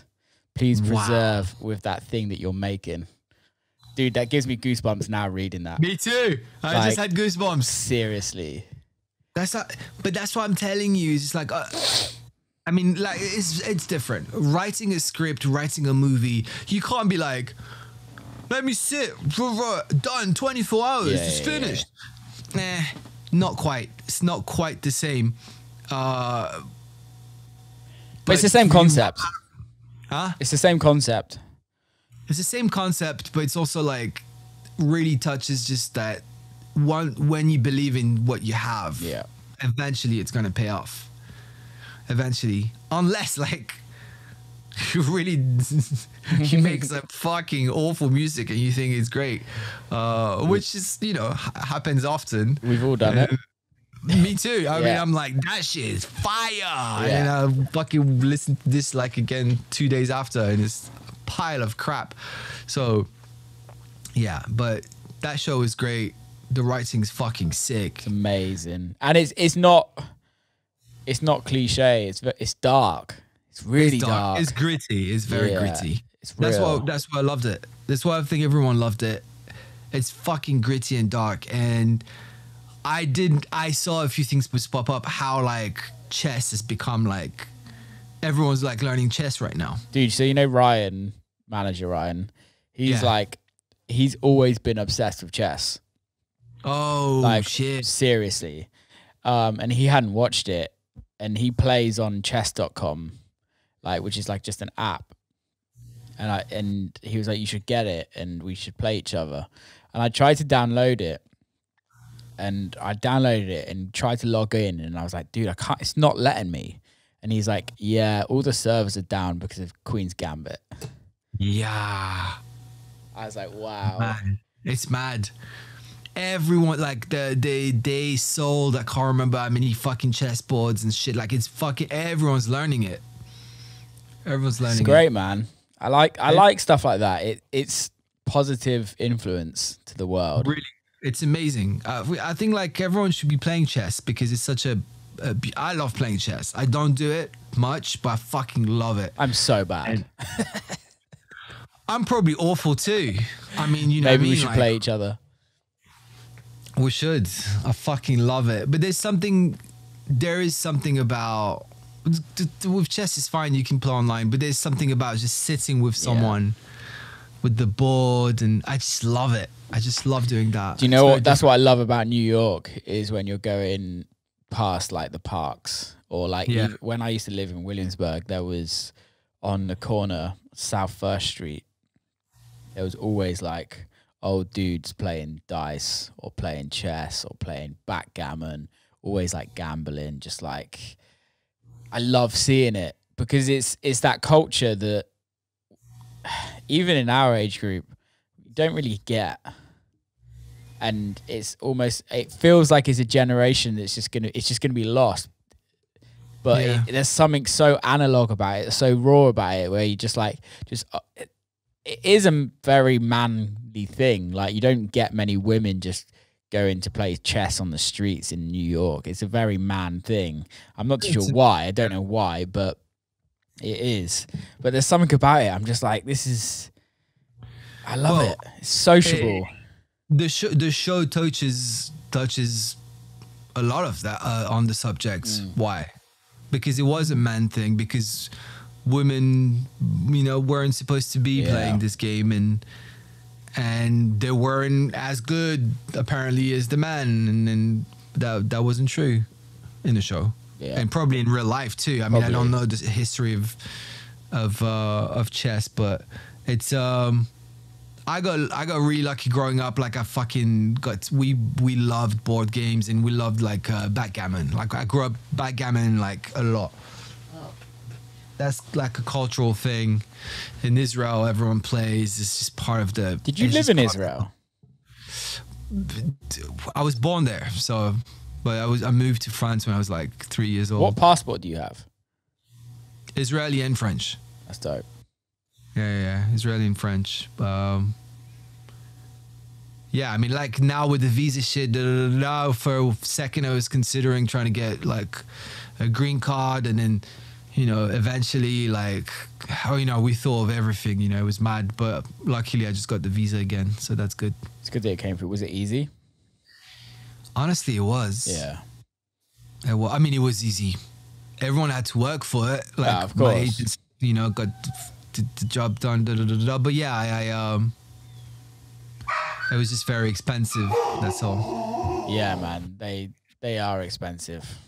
But it's worth it in the grand scheme of things. Yeah, of course, 100%. But it is like $4,000 around that. You know what I mean? Like, you know, people have to think about this. It's just like, it's pretty nuts. I've got to do mine in September this year. You'll be fine. Yeah, I'll be fine. That's what I thought. Like, I was just like, oh man, maybe with COVID, blah, blah, blah. Nah. If you've had your visas before. Everything's just you know, it's not going to be hard at all. When I renewed mine, it was when Trump was in last time, and everyone was like, you might not get it, and it went through quicker than ever, and I was like, yeah, it's just the media, man. Media hype. Yeah, it really isn't. Like, they look at everything you've achieved, everything you're doing. They check you online.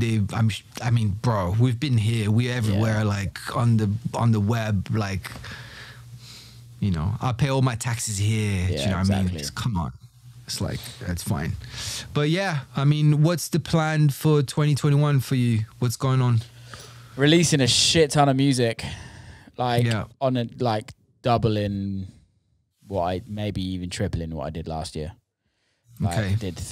I only did 4 releases last year, and it kind of, obviously because of COVID, we kind of put back releases, and then it meant that we could only put a certain amount out. And yeah, I put 3 out on the label and 1 out on somebody else's and a couple of remixes. But next year, from Feb 5th, we're doing 1 every other month or every 8 weeks on the label for the rest of the year. And then in between those, I'm putting out on other people's labels as well. Dope. That's sick. All the music's done, apart from those ones in between. And even one of those ones in between is done. Okay.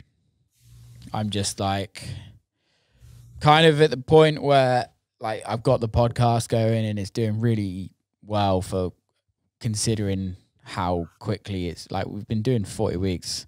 What's up, Noel? And then so like I'm really happy with how that's going, and obviously touring is still not, there's no talks of touring really, apart from the odd offer coming in, but whether it happens or not. So I just want to just do as much as I possibly can next year music wise, and just be out there and just give people music that I've been working on for so long. But what about you? That's dope.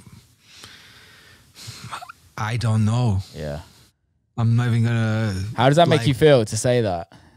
I love it. Yeah. That's the thing. Is just like I'm writing a lot of music. I'm gonna have music, so that's why I think I'm like cool with the idea. I'm not like, oh my God, 2021, what am I gonna do? Like, I don't know. Like, I have the label, I'm making music, I'll be releasing tracks all year. My plan is to release way more music. Yeah. But at the same time, I don't want to say it. I just want to do it. Yeah, yeah. So it's like, I can bullshit the podcast and be like, this month, I'm do. But it's not true. The truth is, I'm just writing right now. I'm feeling good about that. And then if that's going to take me an entire year of writing fucking dope shit for 2022, then that'll be the case. Obviously, I'm going to release music this year. I'd love to release way more music. I'm going to do some re-releases too of a couple of tracks that like from way back that I haven't, you know, that I feel like they need like another round. Yeah. Which used to be... It used to happen all the time back then, you know, and so now I'm just bringing some stuff back and then writing for this side project that no one's gonna know about, and then where else? Yeah, it's 2 side projects. So yeah, I'm busy in that sense, and yeah, same like the odd offers and the festivals and stuff like that. But who knows if it's gonna happen? But I feel pretty good. Like, you know, as soon as we're going to be done, I'm going to grab some lunch and just go back in the studio and make some fucking tunes. Nice, man.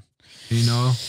It's a strange time, but I think we're lucky. We're really lucky in the situations that we're in. We're super lucky. And to think that we've done a year without working, really, nearly 10 months.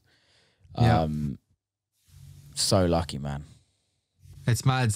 I can't believe we're almost in March. It's almost going to be a year. Yeah. And it will fucking fly by. Oh, yeah. 100%. It's mad. 100%. Dude, it's like only like 26 days ago, we were all in exchange when I played Open to Close. I know. It's a year It's ago. crazy. It's mad. It's crazy. Yeah, time's just flying. But look, I just love that you have everything set up. You're set for like 2021. And I know I've heard most of the tunes, not all of them. They're big tunes, bro. Trance hits 95, baby. Yeah. Oh God! yeah. You should do a separate fucking label just for your trance shit. That shouldn't even. That be shit never allowed. doesn't even come out, does it? You know this. Shouldn't be allowed. But The funny thing is you take the piss out of me about being trance, and then I take the piss out of my mate Tommy, who's even more trance than me. And I'm like, bro, Yeah. you're too trance. I can't handle your tranceness. oh, I don't know. I don't like trance. Well, you didn't grow up on it. That's why. I didn't. I don't like didn't. trance. I really don't like trance. But there's certain things that I like about trance. Yeah, you like I've never listened to trance. I will never listen to trance. You like the over emotional pads, Dude. That shit gives me like feels. And that shit like creeps my soul out. Yeah, I know. Oh no, I don't want it. I don't want it. But it works for me. It works. I like emotion so much, and if I can't get it out of a vocal, I want to try and make. And it's so weird to think that I was releasing like Dirtybird music like 3 years ago. Yeah. But I'm writing what I really always wanted to write now, but it just took it was that process of getting there. Yeah. I But think. it's, you had the same goals like when you were doing you wanted to write for Dirtybird before Dirtybird, and exactly. you fucking did it, which is amazing. So now your goals are set. I fucking love it. What is your thing though? Like, without sounding cliche, 5 years. Do you ever do that? Do you ever be like, in 5 years, I want to have done this? It's funny because the only time in my life I did it is when you were twisting my arm to do it. It was like about a year ago. Yeah. And you were like, you should do it. Here's mine. Do something similar. And I did. Yeah. I literally did it. And as I did it, like COVID hit. Yeah. It was just like, I was just like, that's why I don't do these fucking lists. That is why I just go with the flow every single day. Yeah. I wish I could do that. In 5 years, I don't even have to think about it. If we're honest, the first things that's going to come out of my mind is just like, I see an acoustic guitar. I see like being relaxed somewhere on the beach, like dope recording studio, like composing for like ads and maybe movies, TV, just like really like laid back, like making dope money. Yeah. Composing for like things that pays really well, and then sit back and do what the fuck I want with music. Like, I don't care if you're gonna listen to it. I don't care how many people are gonna listen to it. I'm just gonna make it. And that for me is like essential. It's essential. And I can't tell you a genre because every day there's something else I want to do. It's really interesting you say that because like mine's are pretty much exactly the same, but different settings. Like mine's in the middle of the countryside, like no neighbors, fields all around me, cows all around me, and just like sick. Just do exactly that. Build a studio. Which you could have both. You could have the countryside by the beach. Yeah. There's these stalls, that'd be nice. Definitely. For me, 2020, it's like been a lot of like, I've always wanted certain things or had goals to get there, but for me, things have changed a lot massively on what I want out of life. I think I've realized I can actually like step back a little bit and concentrate on other things. And there's so many other things I want to do. Like I really want to do a fashion label, like proper fashion. And for me now, I'm just like, it takes me a while to get into my head to like do it. Yeah. And I put up barriers in my head on why not to do it. And then I just wake up one day and just be like, I'm doing it, and then crack on with it. Just takes time, man. Takes a while. And it's takes a while, and it's good to accept that. It's good to like just take a day at a time, knowing that eventually it will get there. Yeah, you just one day you're just gonna wake up and you'll be there. That's it. It's just, you know, it's some people want to have the constantly their eye on the fucking price, but I just don't. How for like during this like COVID, like has your views on finances changed? No. I went through like, it was tough for a moment. Yeah. I was like, we need to move out. We moved in this house. Yeah. A month before COVID. Yeah. So, you know, we moved in this house with a certain amount of rent, with a certain amount of like money coming in every month, thinking we can afford that. Yeah. Then COVID hit. And then you're like, oh. So yeah, that in that sense, that made me rethink like, oh man, like it's kind of crazy. But I've been really, you know, really lucky. The beginning like was a bit tough, but after that, it was just, you know, I've been teaching. That's been really good. Yeah. That helped a lot. And then yeah, I've been doing some TV work as well, and that's helped like immensely. Yeah. So yeah, no, I mean, we're like, overall, I'm just always the same. My relationship with money is very, when I have it, I'm enjoying it and I'm sharing it, and, you know, spend it, but also save it. But when I don't have it, I get pretty stressed out when I don't have it. Same, man. I get mad stressed out. Yeah. But when I have it, I'm like relaxed. It's funny how just like that alone is just like changing my mood. But I think it's not so much not having it. It's just like remembering. I mean, I've been paying rent since I was like 18 years old. Yeah. So I've had my shares of like traumas and bullshit that I used to do when I was younger.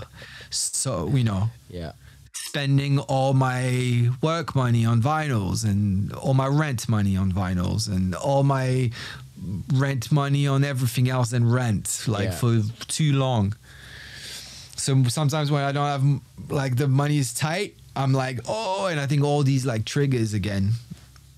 Because I've had like fucking, what do you call them? The people that come... Bailiffs.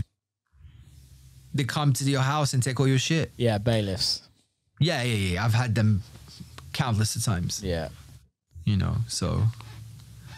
Yeah, it's weird. Yeah. Money's such a strange thing. Because it has so much power over emotions when... people with the least amount of money can also be the happiest people around. Yeah. But I think it's once you've had a bit of money, and I'm not rich, never been rich, if you know what I mean, but I've had a very comfortable life. But I think for me, my priorities have changed massively, where for me, it was just always about more. And when you take a year out, when you're forced to take a year out, and then you're like, well, what have I got to show? Like, what did that more do to me apart from give me a lifestyle that I didn't need, if you know what I mean? It doesn't make me happy now because I don't have that. Yeah. Like, I love it when I can spend like 30 quid and have a weekend on 30 quid and be like, this is fucking amazing. love this. Yeah. If you know what I mean. For sure. Yeah, it's strange. It's really strange. But then automatically I can go straight back in it. Like manager Ryan can hit me up and be like, "Yo, we've just had an offer for this festival. It's like the fees are pretty shit, but would you be up for doing it?" And I'm like, "Whoa, the fees are shit, man. Like they're bad." Yeah. And straight away I'm like in it. Like, and that goes back to the business thing. And we were talking about this the other day with your show in Austin. Yeah. And you're just like, where does that come from? Like I can switch like in seconds. Be like, it comes from the hard work that we've done to get to the level where we at and the fees that we used to get. Yeah. And so if someone comes in and is like a third of the price, here it is, a fourth of the price, here it is, you're like instantly like, fuck off. But then you're also thinking, shit, there are no shows right now. Yeah. You know, so, you know, everyone's struggling. They can't afford to pay that much, you know, whatever the fees are. So that's also something to respect. I mean, I've never liked the idea of, I'll be honest, I love big fees. When you see a big fee, you're like, oh my fucking God, yes. And usually they're for big festivals or like a big show, and it's great. You know, everyone's going to make their money. The idea of squeezing a promoter. Totally. I hear what you're going to say. For your fee. Yeah. You know, it's just like not a vibe for me. Never been a thing. I want everyone to really go home and like eat like nicely, you know what I mean? But to come back to just the thing of like, you know, where that comes from, like when we're just like straight back to business, is because we've worked hard, you know, work hard to get where we are, and like this is what we are worth. But things have completely like shit's, you know, on its head right now. It's on its head. What the fuck? Like the fees are fucking crazy. But then you thinking, if I accept that fee, then that sets me back to this number. Yeah. Meaning like everyone now can just book me for that number instead. Which it does. Huh? It does. Which, yeah, it does. It does do that. So like it's something to think about. Like I personally set something. There is nothing under that. I'd rather do no shows. Yeah. Yeah, we did have that. We haven't really discussed it for this year. We did have that, and I'm really down to do like door splits with promoters. Yeah, it really excites me to do full on door splits with a promoter, where everyone gets their costs covered, if you know what I mean. Yeah. So like, whether it's like, okay, you want me to come and play your club, I will, like, my flight and hotel gets paid for, okay? And then we do a door split. Yeah, that's dope. I think that's great. Like, fucking down, because there's some great promoters out there, and there's some fucking dodgy promoters out there that will oversell that shit. And we've been in there. We've been there, if you know what I mean. And they add extra prices on tickets. I'm like, okay, well, let's be real. I am putting my value on the table.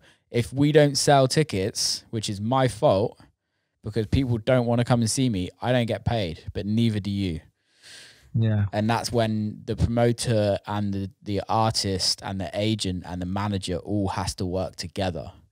Yeah. And it is about creating a team together and creating relationships with each other that everyone's in it together, and it fucking excites me, that shit. It is. So much more exciting.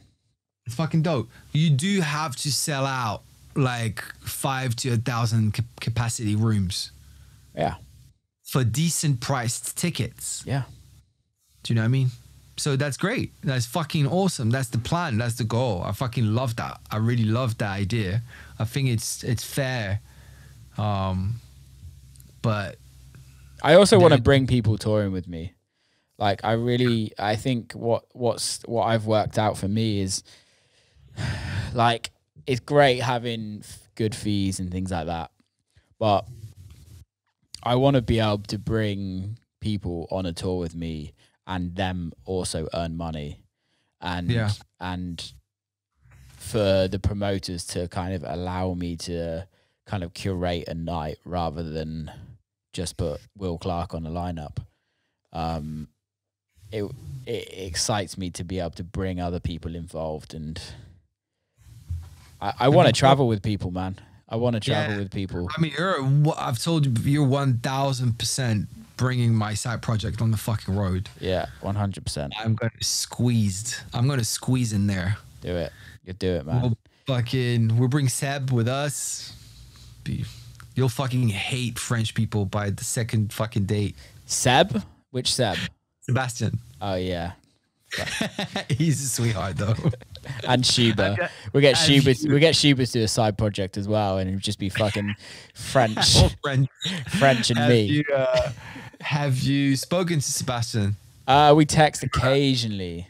But you've never Zoomed with him or anything? Not since, no. Oh, but you've done it once. I haven't. Not. Oh, what, on the podcast or just generally? Oh, just in general. No, we've caught up just through text. Mate, I'll be honest. Like, I've not been in touch with that many people. Yeah. Like only like I would class Seb as a close friend, but we've always had a relationship that we just get in touch whenever we want to talk. And who are you talking about? Kill Frenzy. I'm talking about Sebastian Russell. Oh shit! Sorry, man. I thought you were on about Kill Frenzy. No. Now I got it when you like. Yeah. Yeah, no. we've never FaceTimed, but we've spoke. I was just like, have you ever FaceTimed with like Kill Frenzy? That's what I was like. This is weird. That's some weird ass shit. No, I haven't, man. Just texting on WhatsApp. I was talking to him the other day. He like really wants to give music a go again, like proper. Yeah. So I'm down to get him on board 100. I'm glad we got him. Like, dude, you know, I fucking set the fire on him. It was like, you gotta go, and then now he's like, he wants to do it. Yeah. And he has to. He's so talented. So good, man. He's so talented. I'm so happy. Like you guys, like that's why I was like, that's why I was wondering if you ever spoke to him. No, like only WhatsApp. Yeah. But we've got a track together as well. Awesome. But it's not finished. Needs like some vocal on it or something. That's amazing. But maybe we send it to you for your. I don't know if you'll like it. Maybe we send it to you for your side project. Maybe. And do like a 3-way. Let's do it. Let's 3-way that. Yeah, baby. Scissor it. No, I'd love to hear it regardless. But that's dope, man. That's great. Good people. Yeah, that's what I really want to do. And I want to just create, and it sounds cliche as fuck, but I want to create a family around me that we're all just tight. And we're all just like I miss the old Dirtybird days.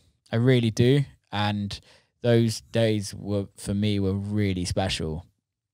And it comes back from like childhood stuff, like from like playing rugby, like from my old, like being around the old boys and just having just amazing times with really good people around you. And don't get me wrong, I have great people around me. I have a great team around me. Like I'm super lucky with what I've got, but what I want to create is I want to create something that lasts longer than me. And I want to have my best mates around me and everyone eating from what we all achieve. 100%. Rather than just all trying to do it for me, because doesn't make me happy. Yeah. Doesn't make me happy. You kind of like, it's the good, you know, it's that classic shit like on the plane, like when you're on the plane, if it crashes or some shit or whatever, you need to put the mask on you first. Yeah. and all my life I was like, what are they talking about? I would definitely put the mask first and like my friends or family, whatever. But it's like it. You really need to do it on you first. You need to be fully aware, awake, and like there to be able to actually bring anyone with you. And you know, it's not saving anybody, but I'm saying like to be in a healthy environment, you need to be in a healthy kind of spot. Yeah, and I think you also have to be at a level yourself, like financially as well. 100%. Like, I love what Chris is doing with Black Book, because I know 2020 kind of fucked it a lot, but I know he had like a lot of plans for the artist on the label. Yeah. And obviously Dirtybird did the same, like Hot Creations does the same. But I kind of want to create just my mates. I want to find some people as well that I've not found yet and bring them on board, and kind of really, really like people that we could just sit down for 3 hours and all just be on a podcast and just all chat shit and just have fun. Yeah. And then we all write dope music, and that's what you French lot do really well. And I always am envious with what like Ed Banger and all of those crew have kind of done. They created this created movements with such a family vibe. Yeah. And they're still doing it today. Still, man. Ed Banger is still full on like family vibes, and still like, but that's because I think it's, for me, the most essential thing is to be surrounded by the, you know, people I care about, people that are kind and I feel good about, and I can just feel good about myself around them. Yeah. You know? And that's like priceless and not easy to find. Yeah, totally. Not easy to find. It's not easy to find. But you know, we're connected with you know, with the right people, and also it's like it's a chain, right? Like I know your values. Yeah. You know mine. We know if I bring someone in, I know their values, and so on and so forth. And that is just like very, it's like, it's comforting to know that you don't have to like question like too much. Like, cause I'm kind of like, I'm an introvert as much as I can be extrovert when I'm at a show, but other than that, I'm an introvert. I don't really want to meet new people. I don't really that much. But if it's through someone that I really respect and feel good about, then I'll be like all about it. Yeah. What is that with you at the shows? Because you are so different on when you're performing. I know. You're like worlds apart. Worlds apart. I was watching your Instagram the other day, and I was like, I was in the crowd. Yeah, I was like, what? Like, but I see it all the time with you, and I'm like, what? And then you get on the mic, and you're like, what? And I'm like, it's there's just something that just unlocks. Like, when I'm at a show, because I come from bands and singing in bands and shit, and it's just like being a fucking face of the crowd and shit. You know what I mean? This is where I come from. So for me, there was never a difference like DJing. Like, just CDJs allowed me to do that, jump in the crowd and shit. Because with the vinyls, I couldn't do that. It's like, you know, it was just harder. But no, I just love it. I don't know why. It's just like this beast just comes out of me, and fucking love it. And also, I just love that moment when I'm just grabbing the crowd, and I feel like this energy is just like fucking nuts. Do you know what I mean? It's just like you are in this thing. Because really, ultimately, this is where I feel good. Like when I'm with, I never play for myself. I really don't. Yeah. I don't.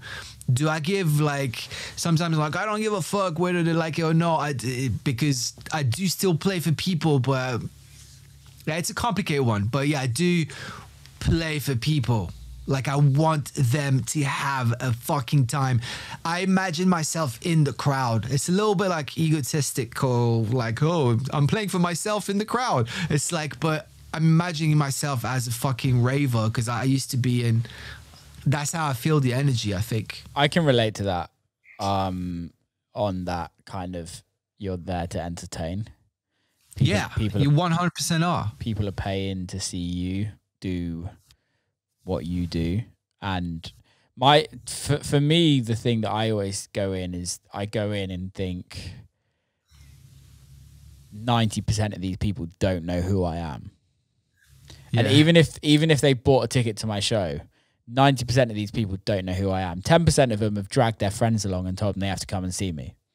All right, and I have to make the 90% of people know who I am by the end of it, and that's my view when I go into a show. And there's so many parties I've been to, and the DJ has just been selfish and just played what nobody else wants to hear.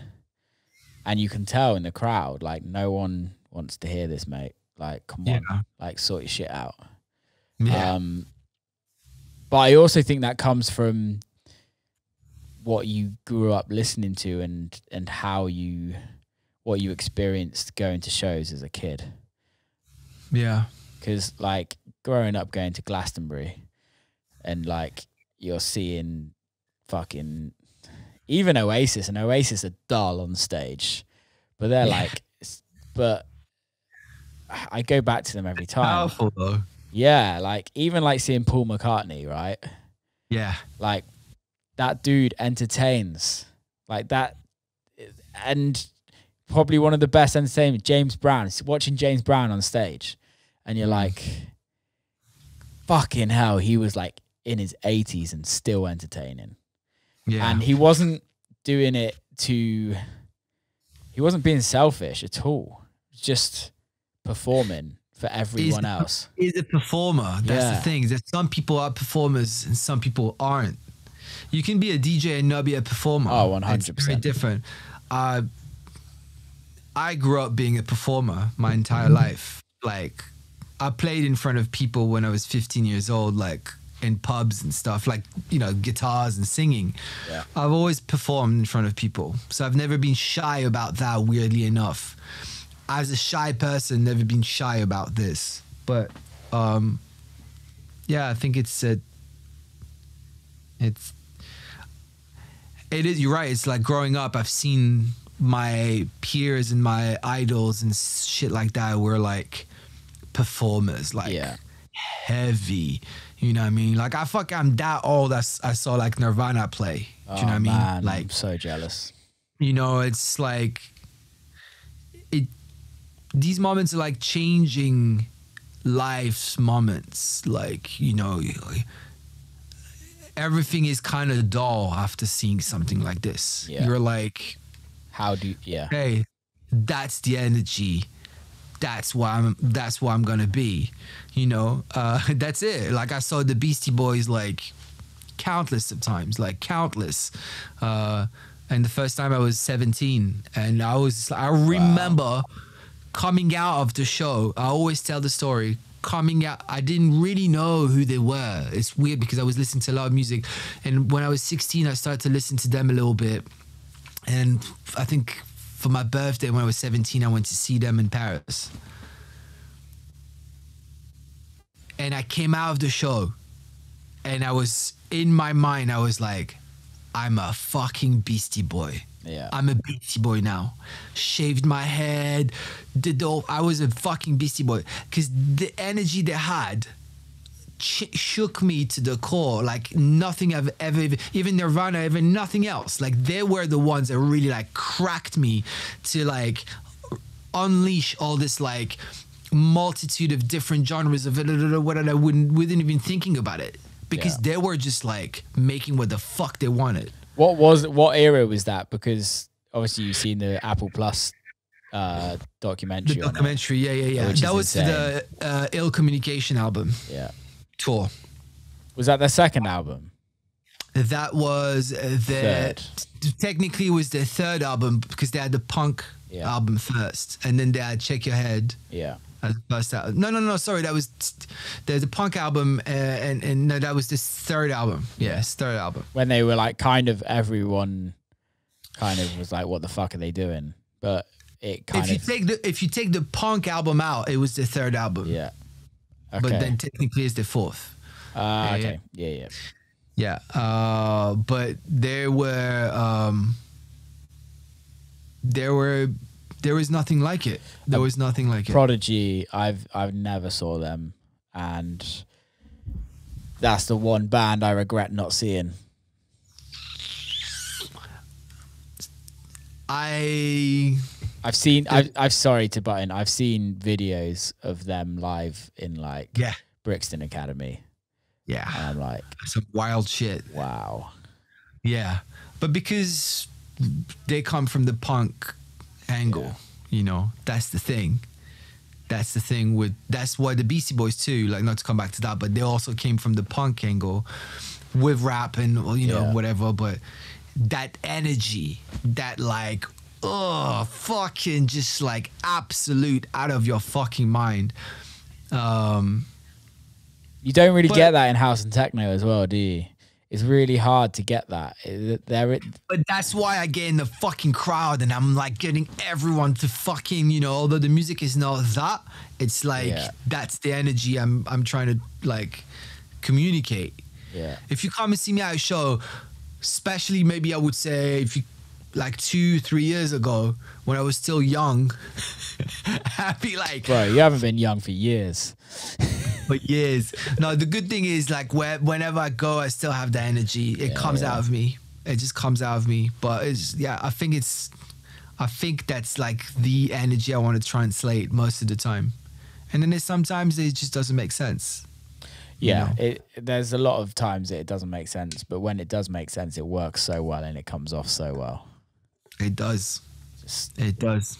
I never forget when we did the Amok, when me and Graham Sian did the Amok project at Hard Summer, and it was so stressful leading up to it. And we spent months pretty much writing. We wrote like 21 records, and it was very stressful, the whole rehearsal thing kind of leading up to it. And it was hard work. And then when it got to play in Hard Summer and no one had heard a single record, and it just fucking slammed, and you're like, this is why I do it. This is it. Bro, you play an entire show of just IDs. It's just like, that's what's up. Yeah. That's the real deal. Yeah, man, it was amazing. That's the real deal. It's just like, I can't remember, I think it was Ghostly on Twitter. Do you follow him? No, I don't even look at Twitter anymore. Yeah, fair enough. He always posts his dope shit, but he was saying like about like, you know, it's kind of extreme, but it's just like, you know, truly a real DJ is like someone that's gonna play shit that you don't know. Yeah, that's the job. See, adding to that though, a real DJ is a DJ that's gonna play shit you don't know but you wish you did know. That's right. Absolutely. No, you're absolutely right. That's boom. That's you want to play shit that is so fire that they want to know what it is. Yeah. Oh man, how good is it when you find a record that's like, you're like, this is gonna be in my box for fucking ever, and I'm gonna love playing it. I can't remember there's many records, but recently, like, no, not recently, sorry, like a few years back, there was oh god, I'm so bad with names, and I played that tune so many times. I did an edit of it, and it came out, I can't remember if it came out on Box of Cats, but like way at the beginning. Like, okay. And I found it, I can't even remember, I got really lucky to find it, and The Best of Us, I think fuck, I'm sorry guys, I can't remember the name right now if you listen to this, but every time I played that record, who just kind of almost sound like any other fucking kind of like has like a slightly bass house vibe. It has a bass house vibe, but it's like grittier and like tighter. It's not like rah, rah, rah, rah. Yeah. Every Slams. fucking time I dropped that tune, people were losing their mind. Yeah. I love that feeling. Their mind. And you know, you're like, and no one knew the track. No one. It was so fucking unknown. It came out years ago. No one's heard it really much. And then now I'm fucking re-bringing it to the fucking table. It's the best. Slamming. And, dude, I wish they re-released that track. Like as a single, I kept saying that needs to come out as a single. It's an absolute fucking banger, and it didn't really come out. It didn't release it. Which do anything. Mine's the let me just check. I'm really bad at it. Yeah, Jensen Interceptor. Collect those ends. Oh my days! Like when this was like the period when I was going from Dirtybird to like more tougher stuff, and I'd always like play tougher stuff in my sets. But this is like, you've definitely probably heard it. That record just destroys. Yeah. And you're like, you can't play a record after it because nothing's as good as it. Nothing's as hard or as gritty. And you're like, I probably might as well just take the USB stick out and leave right now because nothing's beating this. It's tough to play these tunes. Yeah, it really is. That one record that just destroys, and you're like, where do I go from here? Yeah. Where do I go from here? You have to be smart. Like I usually would play this one towards the end or completely drastically like switch it real down to build again. Yeah, depending on where you're at. If it's a long set, you can definitely get away with that. For me, like obviously some people do it better than me and can just get away with it. Robag Waroom had this wicked record. I'm really bad at remembering names, so I'm just gonna have to pull it up. Robag.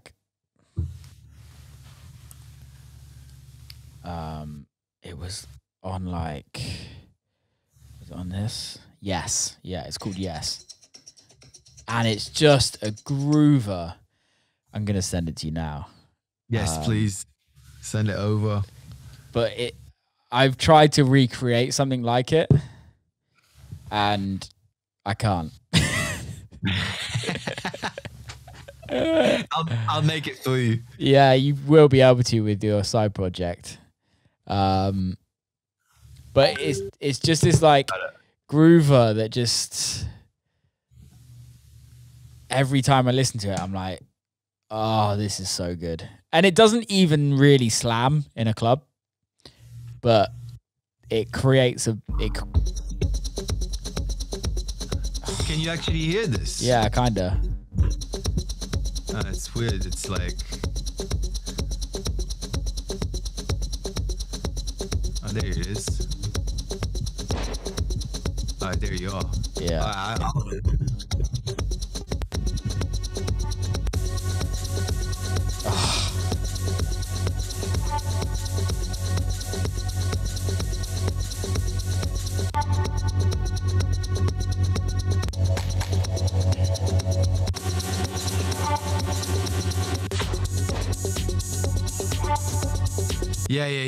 Yeah. I know them tunes. It's like sluggy. The entire fucking track. Yeah. That shit will put you to fucking Mars and back. Yeah, straight up. That shit just like locks you. Yeah. And you need to go with it. You know, I skipped through it. These are the kind of tracks you need to listen from the beginning to the end. Yeah. You know, it's a journey. Yeah, I see what you mean with the side project stuff. But yeah, it's fucking. I'll check it out. It's like sluggish. I don't even know what that is. He's amazing. Really fucking good. But I like sluggish, lazy, like just grooves that just like There's something about him. I'm not good at making those types of grooves. So I think when you listen to something, or when I listen to something that I'm not good at making, I'm like, this is my jam. Yeah. It's fucking great. I think it's well, not now obviously, but we should look into that. We should do a sesh where I want to see what do you mean exactly by that, and we'll listen to a few things, and then.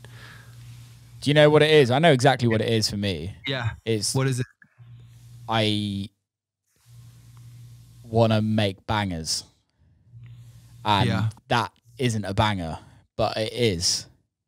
Yeah. Yeah? Yeah, of course. And I see and that's all it is just me. I could write it. I know I could. Yeah. But there'd be something in me that would be like, go on, Will. Add that little synth line, or add that vocal in, or get some gospel choir in, or do something. And that's all it is for me. But you know, it's exactly what that happy track I sent you of mine. Yeah. And you were like, oh, it's missing something. It's missing this extra thing. And I was like, yeah, right. And then I added the synth, and I was like, oh, by the way, I've listened to it again, and I don't like the synth anymore. And I think I just like where it sits. Yeah. As like, I just like that it's just a simple groover, you know. But yes, if you add that extra thing. If it works, if it's the right thing. Yes, but also, if it is the right thing, is to kind of elevate to that realm of like a banger. Yeah. But, which is dope. I get it. But also, like, sometimes a track just needs to be like. What it is. What it is, do you know what I mean? I think like I'm kind of like happy with just happy, you know? It's just like it grooves. It's more about that do vocal that just like locks you in there. It's great. You know, it is a great record.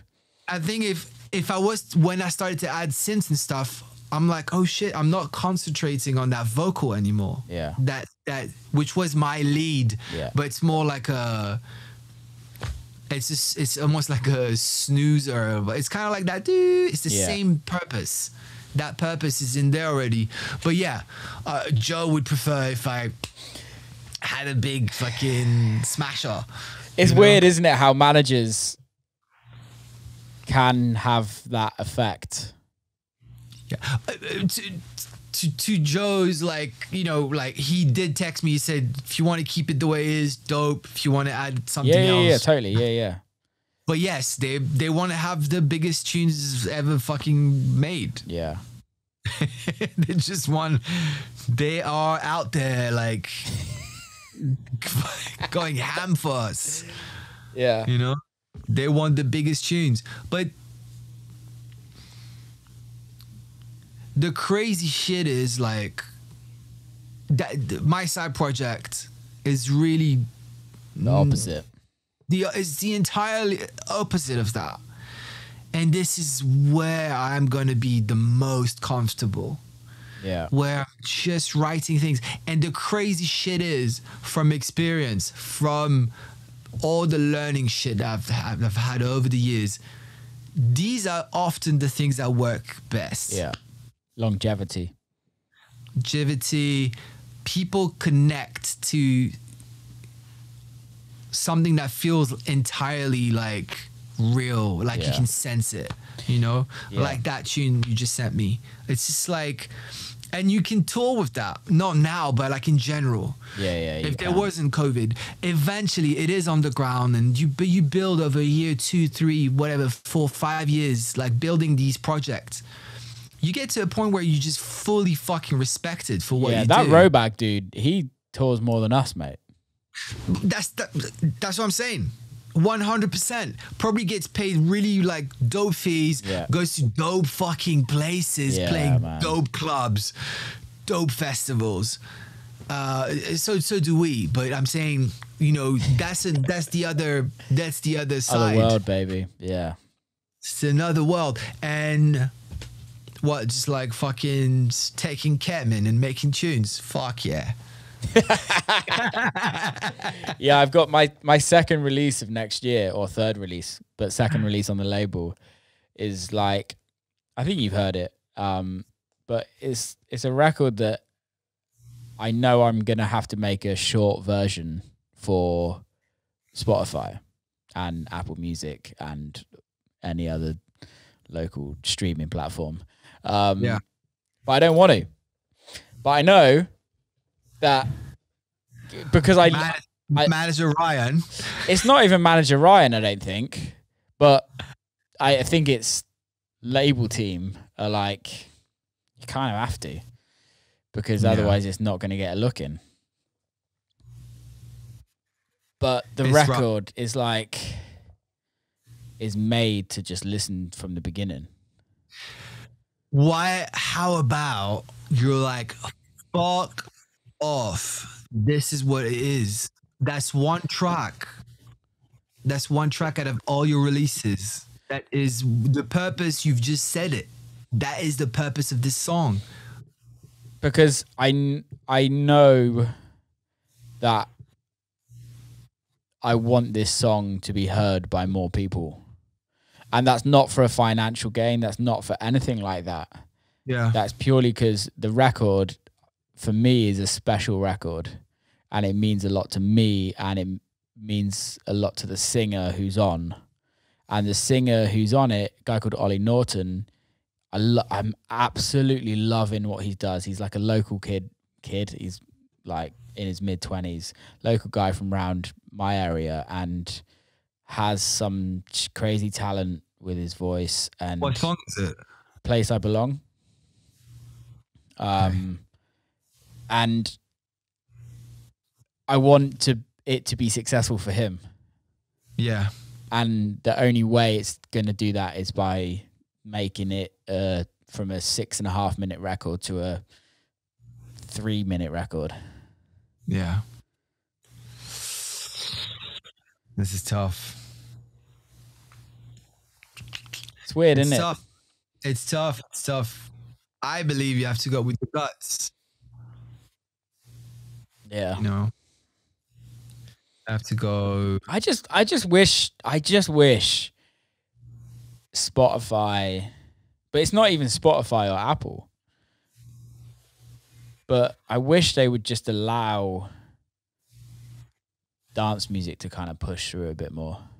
They do a great job, and it's at the end of the day, it's down to the people listening, really.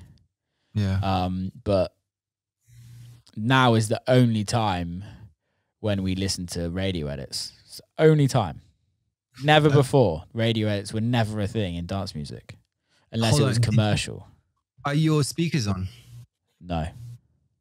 Yeah, I'm just hearing this crazy like latency delay. It's probably the internet. The internet. Yes. Well, mate, it's been 2.5 hours. Oh, we're wrapping this up. Fucking hell, it's 10:15. Yeah, don't want to cut it short, but yeah, it's been 2.5 hours of talking absolute nonsense. Yeah, what have we spoke about? Well, it's been wonderful to talk. Happy fucking New Year. And thanks, bro. It's great to have you on for the first one of the year. Yeah, that is dope.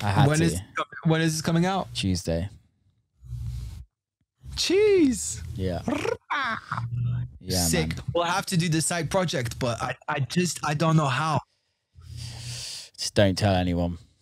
Yeah, but how do we do, like, I wear a mask? Do I wear, like, we're going to have to do some weird vocal shit. I think it's going to be, what podcast? Yeah. Oh. That's the thing. How do you do? Do you wear, like... You're going to have to change your voice. Yeah, so I was like... Yeah. Well, you can't do it in your fucking studio because everyone's seen it. No, it'll be another studio. I did an interview. I don't know if you heard. I did a podcast with Jake Hanrahan, who's this like conflict journalist. Fucking dope podcast if you haven't checked it out. No, I haven't checked it out. And he did this insane documentary on YouTube about 3D gun printing in Europe, and that was what his voice sounded like. The gun printer. It's like that. It goes like this. Yeah. He goes into like some weird like vocals like that. Yeah. Literally, yeah. No. I love it. Right, dude. Love you lots, Nice, man. I love you. Keep safe. We'll talk to you shortly. Probably soon. All right. Peace out. Big love, bro. Love you, Thanks dude. for having me. Big love. In a Take minute. care. Bye. Bye. And that is a wrap. It was a good one. I really enjoyed it. It was good to start the year off with a long one. I feel like I could have spoken with him for ages. So yeah, I hope you enjoyed it. If you did, please share it with your friends. Hit the review button. Do all of the good things to keep those podcasts going. See you soon, people. Big love. Keep safe.